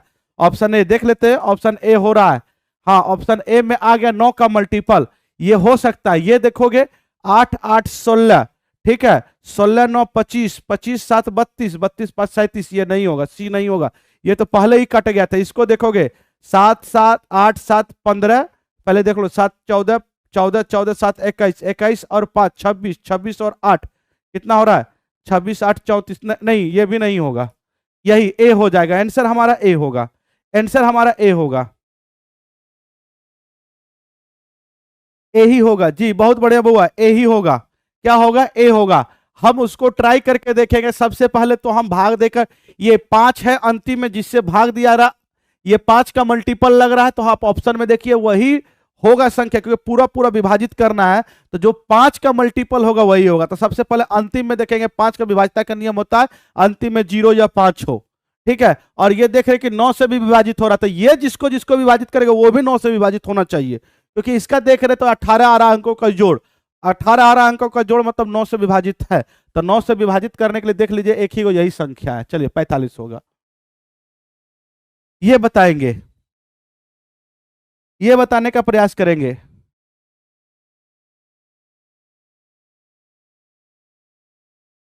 बोला जा रहा है रुचि खुशी और तेजू एक कार्य को क्रमशः 30 40 और 60 दिनों में पूरा कर सकते हैं। यदि खुशी और तेजू दोनों हर तीसरे दिन रुचि की सहायता करते हैं तो रुचि कितने दिनों में कार्य को पूरा करेगा? बहुत बेहतरीन क्वेश्चन है, बहुत बेहतरीन क्वेश्चन है। कौन बच्चे बताएंगे? थोड़ा सा बताने का प्रयास करेंगे। ए होगा, ठीक है, देखते हैं बुआ, सुनोगे, ध्यान दोगे। बोला जाता है 3 व्यक्ति मिलकर एक कोई काम है, मान लीजिए टोटल वर्क इसमें वो करना चाह रहा है। कौन कौन है? तो एक रुचि है, रुचि बोल रहा है 30 दिनों में। उसके बाद कौन है? खुशी है, कैसे खुशी मान लीजिए वो 40 दिनों में। और एक और है तेजू, तो टी से तेजू मान लीजिए कितना? 60 दिनों में, ठीक है। 30 60 40 का एलसीएम होता है कितना? 120 मान लीजिए। मान लीजिए 120 काम करवाना है, तो जो है रुचि 30 दिनों में 120 काम, तो एक दिनों में 4 काम। ये 40 दिनों में 120 काम, तो एक दिनों में 3 काम। ये 60 दिनों में 120 काम, तो एक दिनों में 2 काम, ठीक है। ये सबकी इफिशियंसी आ गया।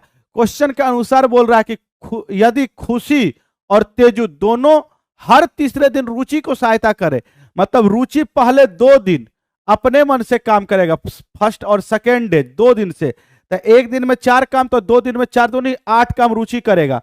और अब तीसरा दिन जब आएगा, थर्ड डे जब आएगा, तो रुचि के साथ में खुशी भी होगा और तेजू भी होगा।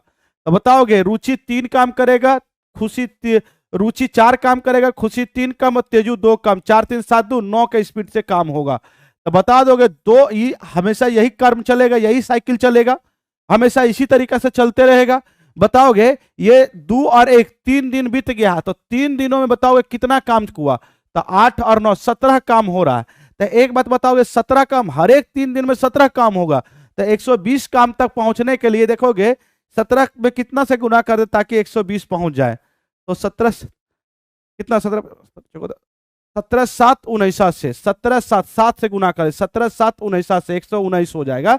और जब 7 21 दिन में 119 काम हो गए, एक काम और बचा, तो एक काम कौन करेगा? तो रुचि करेगा, क्योंकि लास्ट जब भी हो रहा था यहां से हो रहा, फिर शुरुआत कौन करेगा? रुचि करेगा। तो ध्यान से सुनोगे, तो ये एक दिन में 4 काम करता है, तो एक काम करने में 1/4 दिन लेगा, तो प्लस 1/4 दिन और, तो 21 और प्लस 1/4, 21 चौके 84, 85/4 दिन होगा। ठीक है, 85/4 दिन होगा। कौन हो जाएगा? बी नंबर, 85/4 दिन होगा। बहुत बेहतरीन क्वेश्चन है, बहुत जबरदस्त क्वेश्चन है। बी बहुत बढ़िया, सबका आ रहा है बी, बहुत अच्छा बहुत अच्छा।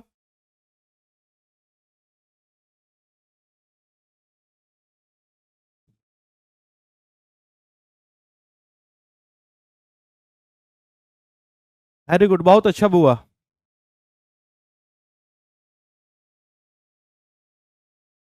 चलिए इसे बताने का प्रयास करेंगे। ये बताएंगे बुआ। बोला जा रहा है कि 5000 को 2 भागों में इस प्रकार विभाजित किया जाता है कि यदि एक भाग को 4% की दर से और दूसरे को 5% की दर से निवेश किया जाता है तो दोनों राशियों में से प्राप्त वार्षिक ब्याज 227 रुपए है। 4% पे कितना निवेश किया गया? ये बहुत इंपॉर्टेंट क्वेश्चन है और इस टाइप का क्वेश्चन सेकंडों में उड़ा देना है। कैसे उड़ाना है? सेकंडों में बी होगा, रोहिणी का आ रहा है बी। ठीक है, देखते हैं। चलिए सभी का बी आ रहा है, बहुत अच्छा। कैसे उड़ाना है सेकंडों में हुआ, हम आपको बता रहे हैं, ध्यान से सुनने का प्रयास करोगे। जिसका पूछा जाए उसका उल्टा मानो, जिसका पूछा जाए उसका उल्टा मानना है। सुनोगे, जिसका भी पूछा जाए, 4% का पूछा जाए तो 5% का मानो, 5% का पूछा जाए तो 4% का मानो। तो देख लो, टोटल का टोटल पैसा 5000 है बुआ, और 5000 का 5000 आप मान लो कि 4% पर पूछ रहा है, तो 5000 रुपया आप 5% की दर से देते तो ब्याज क्या मिलता? तो सर जी परसेंटेज से डबल जीरो कट जाएगा, 25 250 रुपया ब्याज मिलता। क्या 250 मिला? नहीं सर, कितना मिला? तो 223 मिला। तो कितने का आपने अंतर कर दिया? तो सर जी हम अंतर कर दिए ये 27 रुपया का अंतर कर दिए। तो क्यों अंतर 27 का हुआ? सर हमने कुछ पैसा को 5% की दर से लगाया और कुछ पैसा की 4% की दर से लगाया। सर जी 5% तो ले लिए लेकिन 4% छोड़ दिए, क्योंकि ये दोनों का अंतर आया 1% का। यहां से अंतर 1 का और यहां से अंतर कितने का? 27 का है। तो अंतर का तुलना अंतर से होता, अंतर का तुलना अंतर से होता है। तो यही 1% का मान हो जाएगा 27। तो दुनिया में कोई भी चीज अपने आप में 100% होता, तो 100% का मान हो जाएगा 2700। ठीक है, आप देखिए 5% यहां माने तो नीचे में जो आंसर आएगा वो 4% का होगा। 4% का पूछ रहा है तो आपका आंसर बी हो जाएगा। क्या सही है गलत है? आपका आंसर बी हो जाएगा, आपका आंसर बी हो जाएगा।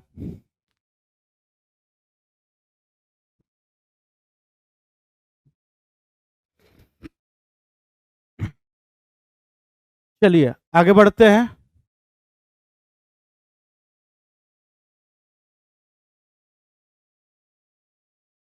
इसमें बताएंगे, बोला गया है नीचे दिए गई तालिका विभिन्न राज्यों में लोगों की संख्या को दर्शाता है।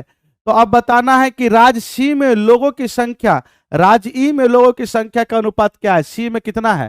तो बहुत वेरी सिंपल क्वेश्चन है, 144 है। और बताओगे ई में कितना है? 280 है, तो 280 है। अब इसको आराम से आप इत्मीनान से काटना चाहते तो काट दीजिए, कोई दिक्कत नहीं है। आप किससे कटेगा? तो आप 7 से काटेंगे, 7 चौके ये 4 से काटोगे 7 चौके 28, ये 4 से काटोगे 4 तिया 12, उसके बाद हो जाएगा कितना बच रहा है? फिर 24, 6 चौके 24, फिर ये कट जाएगा कितना? 18 और ये 35, 18 35 किधर हो गया? सी नंबर, 18 35 सी हो जाएगा। बहुत बढ़िया बुआ, 100 आ रहा है सी। बबलू ठीक है, बहुत अच्छा।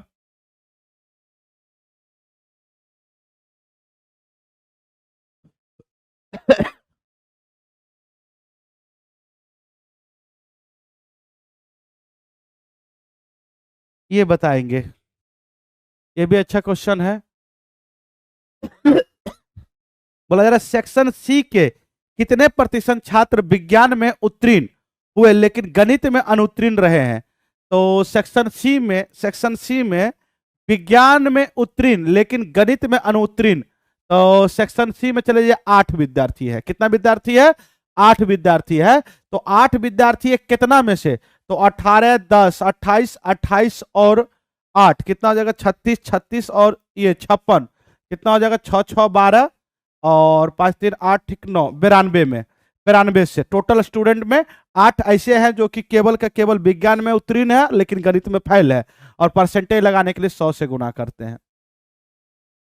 4 से काटोगे ये 2 बार में, 4 से काटोगे 4 दूनी 8, 4 3 12, 23 चौके 92, तो 200/23, 200/23 अगर आप 23 से भाग देंगे 200 में तो कितना हो जाएगा, तो ये हो जाएगा 8 बार में लगभग में जाएगा, 8 बार में, 8 3 24, उसके बाद 8 दूनी 16, 16 और 2 18, 8 पॉइंट वाला समथिंग वाला आंसर होगा, बी वाला आंसर हो जाएगा।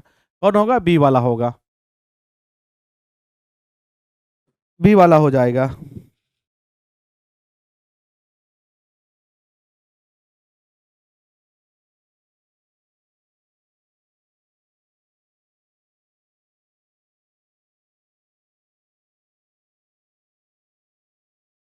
बहुत अच्छा, सुनोगे, ध्यान दोगे बुआ, ये 50 देखना है, बहुत बेहतरीन क्वेश्चन है। बोला जा रहा है एक कार बिंदु ए से बिंदु बी की और 20 किलोमीटर पर घंटा की चाल से शुरू करती है और 1.5 घंटे के बाद दूसरी कार बिंदु ए से शुरू होती है और 30 किलोमीटर पर घंटा की चाल से चलते हुए पहली कार से मतलब 2.5 घंटा पहले पहुंचती है, ए और बी के बीच की दूरी ज्ञात करें। बउआ देखोगे बहुत अच्छा क्वेश्चन है, बहुत इजी है।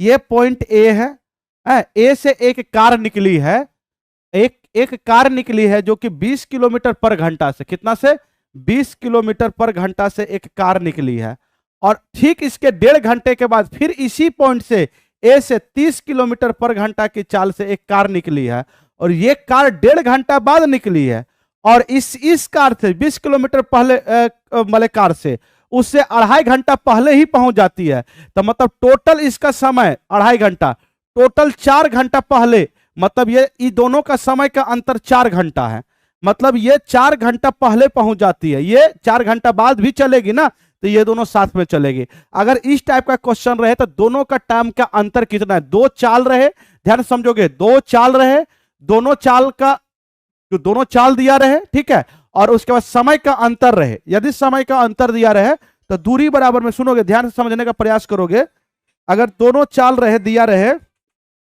एक सेकंड, 2 चाल दिया रहे और समय का अंतर रहे या समय का योगफल रहे, तो उसमें करना क्या है, बातों से गौर से समझना है, ठीक है, ध्यान दीजिएगा क्या करना है। तो जब ऐसा रहे तो दोनों चाल को सबसे पहले गुना करो, 20 गुना 30 डिस्टेंस बराबर में ये होता है, दोनों चालों का अंतर 10 हो गया, और समय बताओगे, समय क्या बताओगे, तो समय ये 4 घंटा है, तो बस अब काट तो ये हो जाएगा 3 दूनी 6, 6 चौके 24, 240 किलोमीटर की दूरी हो गया। अगर दोनों का ये हो जाएगा डी, दोनों का समय का योगफल रहता कि आने जाने में समय का योगफल, तो यहाँ पे जो है प्लस करते 30 और 20 50 करते, और गुना में इधर करते, क्या करते, तो सुनोगे क्या करते, तो समय का योगफल करते जो आने जाने में समय लगा है, ठीक है, समझ रहे हैं ना। चलिए बताने का प्रयास करेंगे अगला बुआ।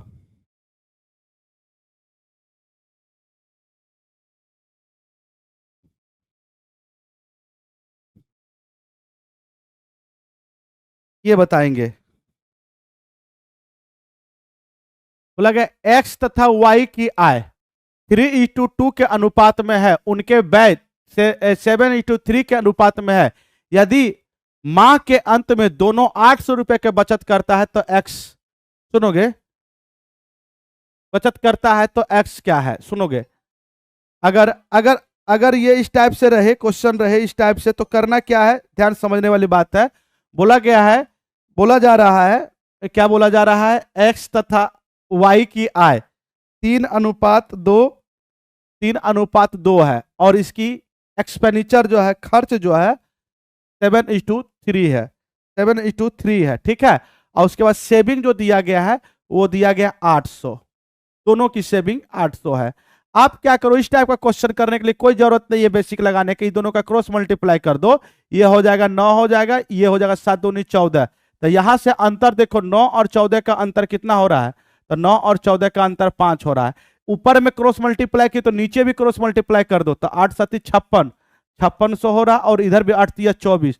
तो ये दोनों का अंतर देख लो कितना हो जाएगा, तो ये दोनों का अंतर हो रहा है 0 0 2 1 12। तो 5 बराबर में 1200 हो रहा है, तो 1 बराबर में हो रहा है, ये हो जाएगा कितना जाएगा, 5 दूनी 10 140। पूछा है एक्स का, एक्स पहला वाला है, पहला मतलब 3 है, तो यहां से 3 का मान कितना हो जाएगा, 24 3 72, 720 रुपया। क्या पूछा जा रहा है, एक सेकेंड एक सेकेंड।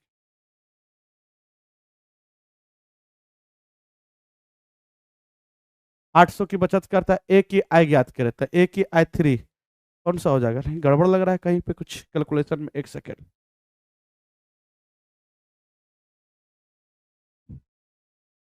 बोला जा रहा है एक्स तथा वाई की आय 3:2 के अनुपात में है, उनके खर्च दिया गया 7:3 दिया गया है, और बोला गया यदि माह के अंत में दोनों 800 रुपए की बचत करता है तो दोनों 6800 रुपए का बचत कर रहा है। ठीक है, ठीक है, इसको गुना करोगे 3 3 9 और ये 7 दूनी 14।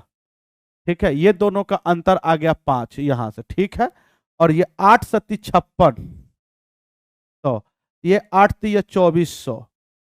ठीक है, अब ये दोनों का अगर अंतर हम लेते हैं, तो अंतर लेते हैं, तो ये दोनों का अंतर लेते हैं, 4 6 में से 4 जाएगा तो 2 हो जाएगा, और सॉरी ये 5 में से 5 में से 2 जाएगा तो 3200।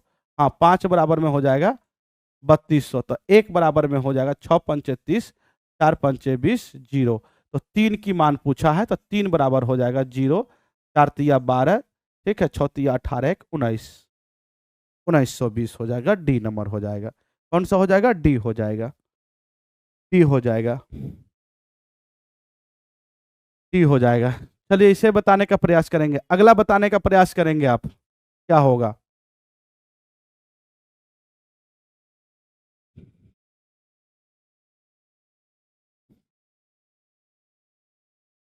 बोला गया है जब जब वर्षों की संख्या प्रति वर्ष ब्याज की दर के आधे के बराबर है, मतलब जो समय है, जो भी दर होगा, समय जो दर मान लीजिए 8% है अगर, ठीक है, तो समय दर की आधा होगा। ठीक है, तो बोला जाता है तो राशि पर साधारण ब्याज राशि का 1/8वां होगा, मतलब राशि मानो पी रुपया, पी का साधारण ब्याज का फॉर्मूला क्या होता है, मूलधन गुना समय, समय कितना है तो r/2 गुना दर, और बट्टा में 100 कर दिए, तो बोला गया पी का 1/8 होगा साधारण ब्याज, पी का 1/8, पी से पी कट जाएगा, ये बताओगे आर गुना आर हो जाएगा, और आर उधर ये 200 हो जाएगा, 200 उधर चला जाएगा, तो आर स्क्वायर बराबर में ये 2 नीचे आ जाएगा, और 100 पहले से था 200, और उधर गुना में जाकर क्या हो जाएगा 200/8, काटोगे 25 अठे 200 होता है, आर स्क्वायर 25, तो आर बराबर में 5%, तो रेट आ गया 5%। बोला जाता है 15,000 के लिए उसी ब्याज दर पर 8 वर्षों के साधारण ब्याज की गणना 15,000 रुपया का उसी दर पे, तो दर कितना है 5%, 8 वर्षों के लिए, तो 8 पंचे 40% का ब्याज बनेगा। साधारण ब्याज के प्रश्न में दर निकालने के लिए समय और दर को गुना कर देते हैं, तो 8 पंचे 40% ब्याज बनेगा किसका, तो 15,000 का, और ये कट जाएगा, तो 15 चौका 60, 6,000 रुपया, 6,000 रुपया डी होगा, 6,000 रुपया होगा आपका, डी होगा।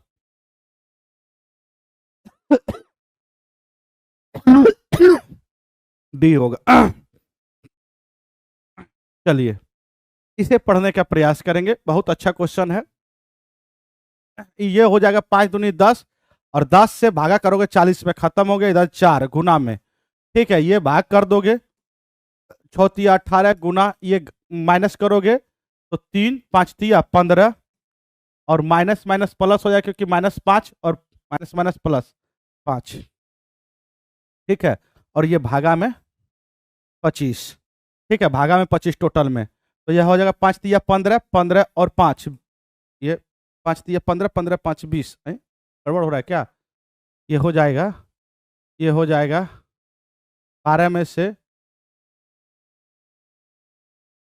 3, 3 का 5, और ये घट जाएगा अगर इसमें से -5, का 15×45, ठीक है, 15×45, 45 और 20, 50। इसको पूरा करोगे 15 पहले गुना का क्रिया करोगे, 15×45, 45 और 5 20, 45, सॉरी 45 और 5 50, 50 में ये काटोगे 2 और 4 दूनी 8, आंसर हो जाएगा 8 आपका। ये बहुत अच्छा, ये अपने से खुद से कर सकते हो, करने की कोई जरूरत नहीं है।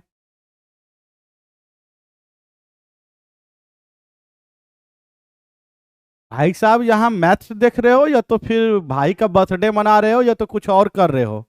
गजब स्थिति है यार।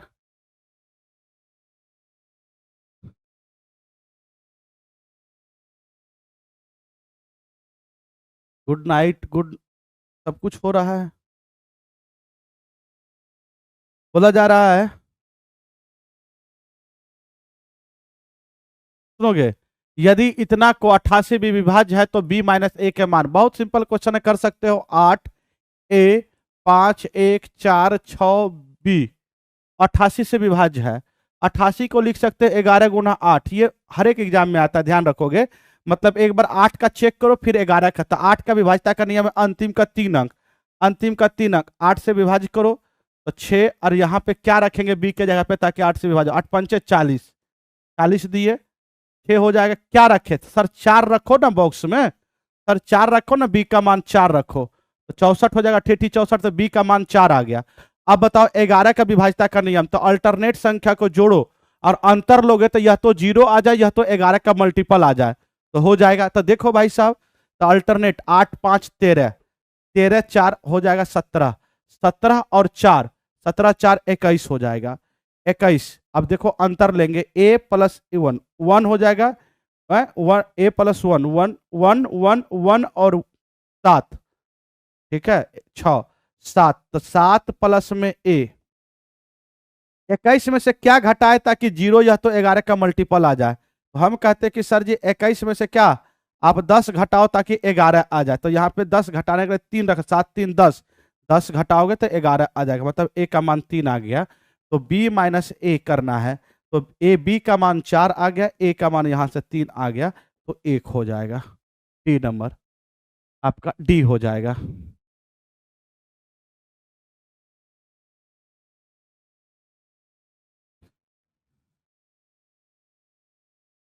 इसे बताने का प्रयास करेंगे, बहुत अच्छा क्वेश्चन है, बोला जा रहा है।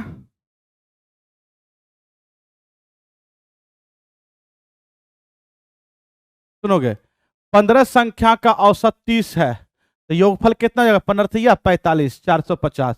बोला जाता है जबकि 13 संख्याओं का औसत 32 है, तो 13 संख्या का औसत तो योगफल कितना जाएगा? 13 गुना 32, इसको गुना करोगे तो 13 दूनी 26, ठीक है, 13 39, 39 39 50 41। आप बताओगे 39 और 2 41 होता है, ठीक है। तो दो संख्या को आप छोड़ दिए जो कि वो दोनों बराबर है, तो दोनों का टोटल 15 का था, ये 13 संख्या का था, घटाओगे दो संख्या का आ जाएगा योगफल, ये आ जाएगा 4 और ये जाएगा 4 में से 1 जाएगा तो 3, 34। तो दो संख्या जो कि बराबर बराबर है, दोनों का योगफल 34 आया था, एक संख्या कितना होगा? तो एक संख्या 17 का होगा, ठीक है, 2 से भाग दे दोगे, एक संख्या 17 का होगा, एक संख्या 17 का होगा। बोला गया निम्नलिखित में से कौन सा कथन सत्य है? इतना इतना, बोला गया है 4 पे पावर 2, ठीक है, 4 बराबर में क्या ये पहला पहला टर्म जो है ये सही है या नहीं है? तो इसका मतलब होता है गुना करना, ये दोनों गुना, तो 4 पे पावर 4 2 गुना 4, तो 4 दूनी 8, क्या बराबर इसका है? और इसका मतलब होता है ऊपर से नीचे को सॉल्व करना, मतलब पहले पावर वाला सॉल्व करो, तो 4 पे पावर कितना? 4 पे पावर, ये ऊपर से सॉल्व करोगे तो 4 पे पावर ये 2 है, 2 पे पावर 3 है, तो पहले ये 3 को सॉल्व करो, 2 पे पावर 3 कितना होता है? 8। तो देखोगे ये इक्वेशन हमारा बराबर हो गया, और इसका मतलब क्या होता है? तो दूसरा इक्वेशन में 4 पे पावर 3 पे पावर 2, तो पहले इसको सॉल्व करो, ये बड़ा होना चाहिए 4 पे पावर 6 से, देख लो, तो 4 पे पावर 3 पे पावर 2 कितना होता है? तो 4 पे पावर 9 हो जाएगा, 3 पे पावर 2 9 होता है, तो ये ऑटोमेटिक है 4 पे पावर 6 से बड़ा, ये भी सही है, ये भी, दोनों इक्वेशन सही है, सी हो जाएगा, दोनों का दोनों सही हो जाएगा, दोनों का दोनों सही है, दोनों का दोनों सही है। बोला जाता है किसी संख्या में इतना से भाग देने पे शेषफल 19 रहता है, यदि उसी संख्या में 17 से भाग दिया जाए तो 17 से शेषफल में ही भाग दे दो। इस टाइप का क्वेश्चन में जो दिया जाए, जो शेषफल है शेषफल में ही भाग दे दो, तो रिमाइंडर कितना आ रहा है? तो 2 आ रहा है। ये सब आप पढ़े होंगे, एकदम इजी इजी क्वेश्चन रहता है। बोला गया 5 सदस्यों वाली कंपनी ए की औसत इतना है, 4 सदस्यों के कंपनी बी की औसत इतना है, 48 वर्ष है। कंपनी बी की तुलना में कंपनी ए की आयु से कितने प्रतिशत कम है? बोला जाता है 5 सदस्य, तो दोनों गुना कर दो पहले, तो टोटल कितना हो जाएगा एक कंपनी में? टोटल का योगफल, पांचों का योगफल, तो 8 पंचे 40, 4 पंचे 20 और 4 40, 4 पंचे 20 और 2 200, टोटल योगफल 24 हो जाएगा। बी में देख लो 4 सदस्य है, तो 4 8 चौके 32, 4 चौके 16, 192, तो देखो कितना कम है। तो भाई साहब क्या पूछा है कि कंपनी बी की कुल आय ए की कुल आय से कितना प्रतिशत कम है? कितना कम है देख लो, तो सर घटा के देखेंगे 2, और ये हो जाएगा 12 में से 9 जाएगा, तो 12 में से 9 जाएगा 3, 32 कम है किससे? तो 224 से। तो 224 प्रतिशत लगाने के लिए 100 से गुना करेंगे। आप इसको काट सकते हैं, आप इसको आराम से काट सकते हैं। 4 से काटेंगे ये 8 हो जाएगा, 4 से काटेंगे 4 पंचे 20, ठीक है, 4 पंचे 20, उसके बाद 6 चौके 24, 8 सत्ती 56, 7 बार में, ठीक है। तो 1/7, तो 1/7 14 सही 2/3%, मतलब 100/7% तो है, ये है, ठीक तो है, ये हो जाएगा 3 नंबर, ठीक है। सोन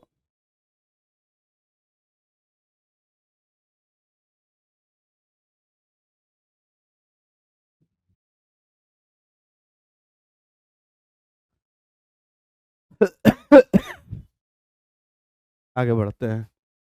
वाह, बनाया जाए इसको।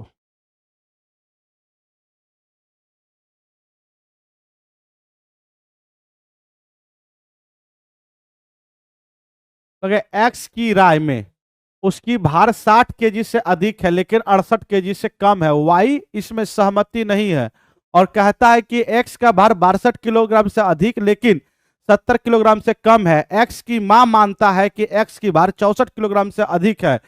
यदि वे सभी अनुमान सही है तो एक्स की विभिन्न संभावित औसत क्या होगा? ए बउआ, एक बोल रहा है एक्स की राय में 60 किलोग्राम से, जो एक्स की जो वजन है वो 60 किलोग्राम से अधिक लेकिन 68 किलोग्राम से कम है, ये चीजें बोला जा रहा है। दूसरा, वाई नाम के व्यक्ति एक्स के बारे में बता रहा है कि तुम्हारा भार जो है 62 किलोग्राम से अधिक लेकिन 70 किलोग्राम से कम है, और एक्स की जो मां है वो सही बताएगी। बोला जा रहा है एक्स की जो भार है, जो एक्स की भार है वो 64 किलोग्राम से क्या है? 64 किलोग्राम से अधिक है। एक्स की भार जो है 64 किलोग्राम से अधिक है, तो सभी का अनुमानित सही है। तो बताओगे भार का एक पूर्णांक क्या होगा? सभी का संभावित है, औसत क्या? औसत में बताओगे आप। एक बात बताओ, 64 से अधिक, तो 64 से अधिक 65, इसके बीच में 60 से 68 के भी बीच में आगे पाला सेटिस्फाई हो गया। इससे बताओगे ये आप बताओगे, या तो आप इसको सेटिस्फाई कर दिए हो। 62 से मतलब समान नहीं है, अलग अलग है, सबको अलग अलग लेना है। एक 65 ले लो, एक 66 ले लो, एक 67 ले लो, एकदम सही होगा, कहीं से कोई दिक्कत नहीं होगा। ये इससे भी बड़ा हो गया, ये इसके भी बीच में आ गया, इसके भी, ये भी आ गया, इससे 66 64 से भी बड़ा हो गया, ये भी, सब इसके बीच में आ रहा है। तो अलग अलग ले लो ना, संभावित मान ले लो, कोई दिक्कत नहीं। इसी का योगफल निकाल दो, औसत निकाल दो, तो आ जाएगा 18, ठीक है, 19। और 3 बार लिए तो 3 से भाग दे दो, औसत निकाल दो। औसत पूछा, औसत बोला है, 6 18, 6 18, 66 किलोग्राम, बी हो जाएगा। कोई ज्यादा हार्ड क्वेश्चन नहीं था, बी हो जाएगा। सही है।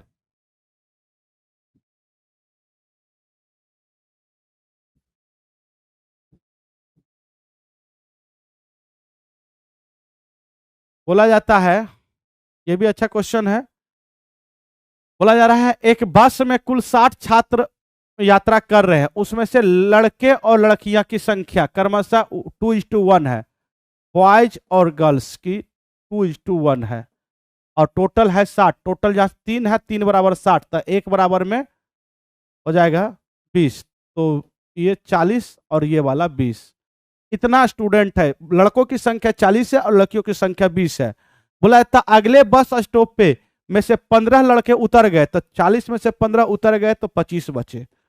और बोला जाता और 5 लड़कियां आ गई, चढ़ गई, तो 20 था, 5 चढ़ गए तो 25 हो गया। बोला जाता और इससे अगले स्टॉप में 5 लड़के चढ़ गए तो 25 था, तो अब 30 हो गया। ठीक है, 5 चढ़ेगा तो अब बोला जाता 10 लड़कियां उतर गई तो 25 था, तो 10 उतर गई तो 15 बचा। तो बोला जाता है तो लड़के और लड़कियों के अनुपात की काटोगे ये दोनों तो 2:1 ही होगा। 2:1 ही होगा।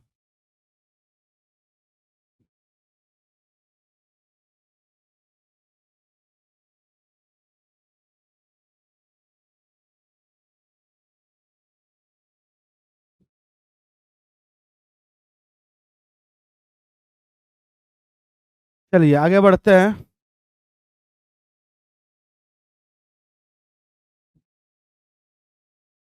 ये बोला जा रहा है,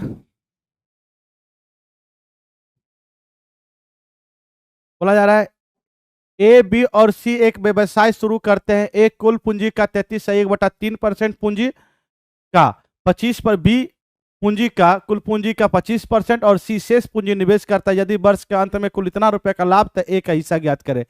ए बी सी 3 व्यक्ति है और पूंजी का निवेश कर रहा है। 33.1/3% का फ्रैक्शन मान होता है 1/3, इसका फ्रैक्शन मान 1/3 होता है और 25% का फ्रैक्शन मान 1/4। तो ये नीचे वाला का कैपिटल माना जाता है। 3 और 4 का एलसीएम, तो टोटल कैपिटल आप मान लो 3 और 4 का एलसीएम कितना होता, 12 मान लो तो आपके पास टोटल पूंजी 12 रुपये पूंजी लगाएंगे तो व्यापार स्टार्ट हो जाएगा। 12 रुपया अगर पूंजी आप लगाएंगे तो व्यापार क्या हो जाएगा, स्टार्ट हो जाएगा। तो बोला जाता है ए 1/3 पूंजी ए लगाता है, तो 12 का 1/3 4 हो गया। बी 12 रुपया का 1/4 पूंजी लगाता 3, और बाकी जो बचता है वो सी लगाता था। 4 3 7, 7 रुपया इधर लग गया तो बचा कितना 5, तो 5 कौन लगाएगा, सी। इसी अनुपात में लाभ भी होगा, पूंजी के अनुपात में लाभ होता है। तो ए का पूछा टोटल लाभ कितना हो गया, तो टोटल लाभ 21,900,000। तो ए का पूछा था ए का लाभ 4 होना चाहिए, कितना में 4 3 7 में 12 में से। ठीक है, तो 4 तिया 12, 3 कटा, ये कटेगा 3 से, ये 7 हो जाएगा, ये 3 तिया 9, यही ए का लाभ हो जाएगा 73 वाला डी नंबर आंसर हो जाएगा। 73,000 डी हो जाएगा, 73,000 हो जाएगा। चलिए आगे बढ़ रहे हैं। बोला जाता है एक व्यक्ति को कुल धन का 3/8 भाग मिला तथा उसके मित्र को शेष भाग का धन का 3/8 भाग मिला। यदि दोनों भाग का अंतर 36 हो तो कुल धन का कितना, तो कुल धन कितना था, सुनोगे। बोला जाता है 3/8 और 3/8 यही है, तो दोनों का एलसीएम तो 8 होता है, लेकिन हम कहते हैं ये दोनों का टोटल, आप जो संख्या बोला गया टोटल संख्या लेट संख्या मान लो 88 64, 64 का बोला गया एक व्यक्ति को जो कुल धन का 3/8, तो 64 का 3/8 करोगे तो 1 ये इसका करोगे तो 3/8 8 दिया कितना, 64 का 3/8 पहला व्यक्ति का 8 हो जाएगा, 8 दिया 24 मिला है पहला व्यक्ति को। दूसरा व्यक्ति को बोला शेष, तो 64 में से 24 घटा दोगे तो 0 और ये 40, 40 का 3/8 इसको भी मिलता है, तो ये 5 5 दिया 15, इसको 15 मिला, इसको 24 मिला, तो ये दोनों का अंतर कितना हो गया, ये दोनों का अंतर 9 हो गया। क्वेश्चन के अनुसार बोला 36 रुपया, 9 बराबर 36, तो 1 बराबर में 4 हो जाएगा। तो पूछा है कि कुल धन, तो कुल धन अब क्या कितना माने थे 64, तो 64 बराबर क्या हो जाएगा, तो 4 चौके 16, ठीक है, 6 चौके 24, 24 और 1 25, 256 रुपया। सी नंबर हो जाएगा, क्या हो जाएगा, सी हो जाएगा। कितना हो जाएगा, सी हो जाएगा, सी हो जाएगा। लगा ए और बी ऐसी दो अभाज्य संख्या है, अभाज्य संख्या है, ए बड़ा है बी से और उनका लॉस 209 है। ए स्क्वायर माइनस बी का मान कितना होगा। ए वो आप मुझे बताएंगे दो अभाज्य संख्या का एलसीएम क्या होता है, तो संख्या का गुणनफल ही संख्या का एलसीएम हो जाता था। गुणनफल या एलसीएम दोनों बराबर होता है और एलसीएम दिया गया 209। अब बोला गया ए बड़ा है, तो ये दो ऐसी अभाज्य संख्या लो जो कि गुणनफल कितना आ जाए 209 हो जाए। तो हम कहते हैं कि एक को 19 गुना 11, ये 11 का मल्टीपल दिख रहा था, तो ए बड़ा लेना है बी छोटा लेना है, तो ये दोनों गुना करेंगे तो इतना आ जाएगा, क्योंकि अभाज्य संख्या का जो एलसीएम होता है संख्या का गुणनफल होता है। ध्यान समझोगे, बोला गया ए का स्क्वायर, तो 19 का स्क्वायर करोगे तो 300 कितना होता है 61, और माइनस बी, बी का मान 11 घटा दोगे तो 350, देखिए आंसर।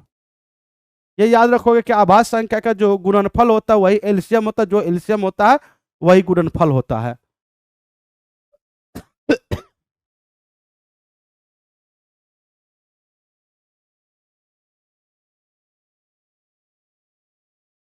बोला गया 0 से 25 के बीच में सभी विषम संख्या का योगफल ज्ञात करें।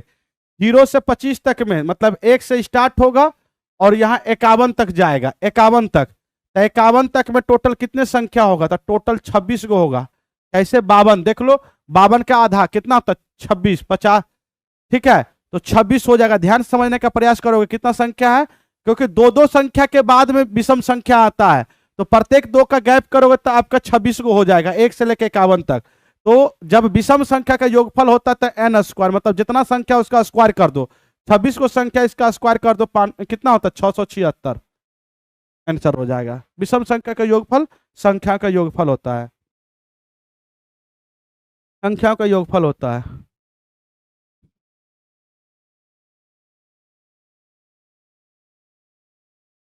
ये बताएंगे, बोला जा रहा 3 साझेदार ने एक व्यवसाय में लाभ को 9, 8, 11 के अनुपात में बांटा। तो लाभ को ऐसे बांट रहा है, 9, 8, 11 के अनुपात में बांट रहा है, और अपनी पूंजी क्रमशः 4 महीना, 6 महीना, 18 महीना के लिए निवेश किया, उनकी पूंजी ज्ञात करे। तो समय क्या लगा रहे? 4, 6, 18। इसका आप इसको काट भी सकते, 4 महीना को काटेंगे, 2 से भाग देंगे, 2 हो जाएगा, ये 3 महीना हो जाएगा, ये 9 महीना हो जाएगा, काट दोगे तो। कैपिटल सुनोगे, प्रॉफिट होता है कैपिटल गुना पूंजी गुना समय, और निकालना है कैपिटल, तो टी इधर आ जाएगा, प्रॉफिट बटा टी होता है कैपिटल, ठीक है। तो प्रॉफिट बटा 2 मतलब 9/2 ये कैपिटल आ जाएगा, ये 8/3 कैपिटल, 11/9। आप जानते हैं ये गलत रेशियो है, गलत रेशियो है, तो 2, 3, 9 का एलसीएम लेकर गुना कर दीजिए। एलसीएम कितना हो जाएगा? 18, 18 से गुना करेंगे तो यहाँ पे आ जाएगा, ये कटेगा 18, 9, 9, 9 81 पहला, ठीक है, पहला आ जाएगा। ये काटोगे 18 को 3 से काटोगे तो 6, 6, 8 छक्के 48, ये काटोगे 2, 11 दूनी 22, 81, 48, 22, 81, 48, 22, ये बी नंबर हो जाएगा, 81, 48, 22 जी।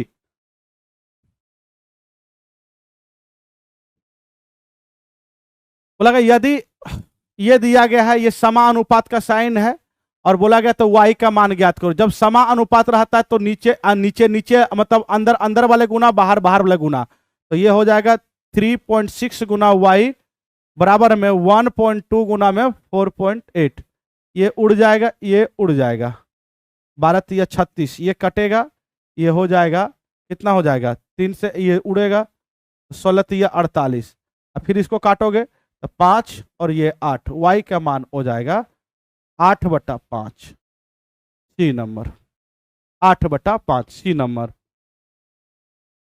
8/5 सी नंबर। चलिए यहीं आपका मैथ समाप्त होता है, फिर मिलते हैं अगले क्लास में।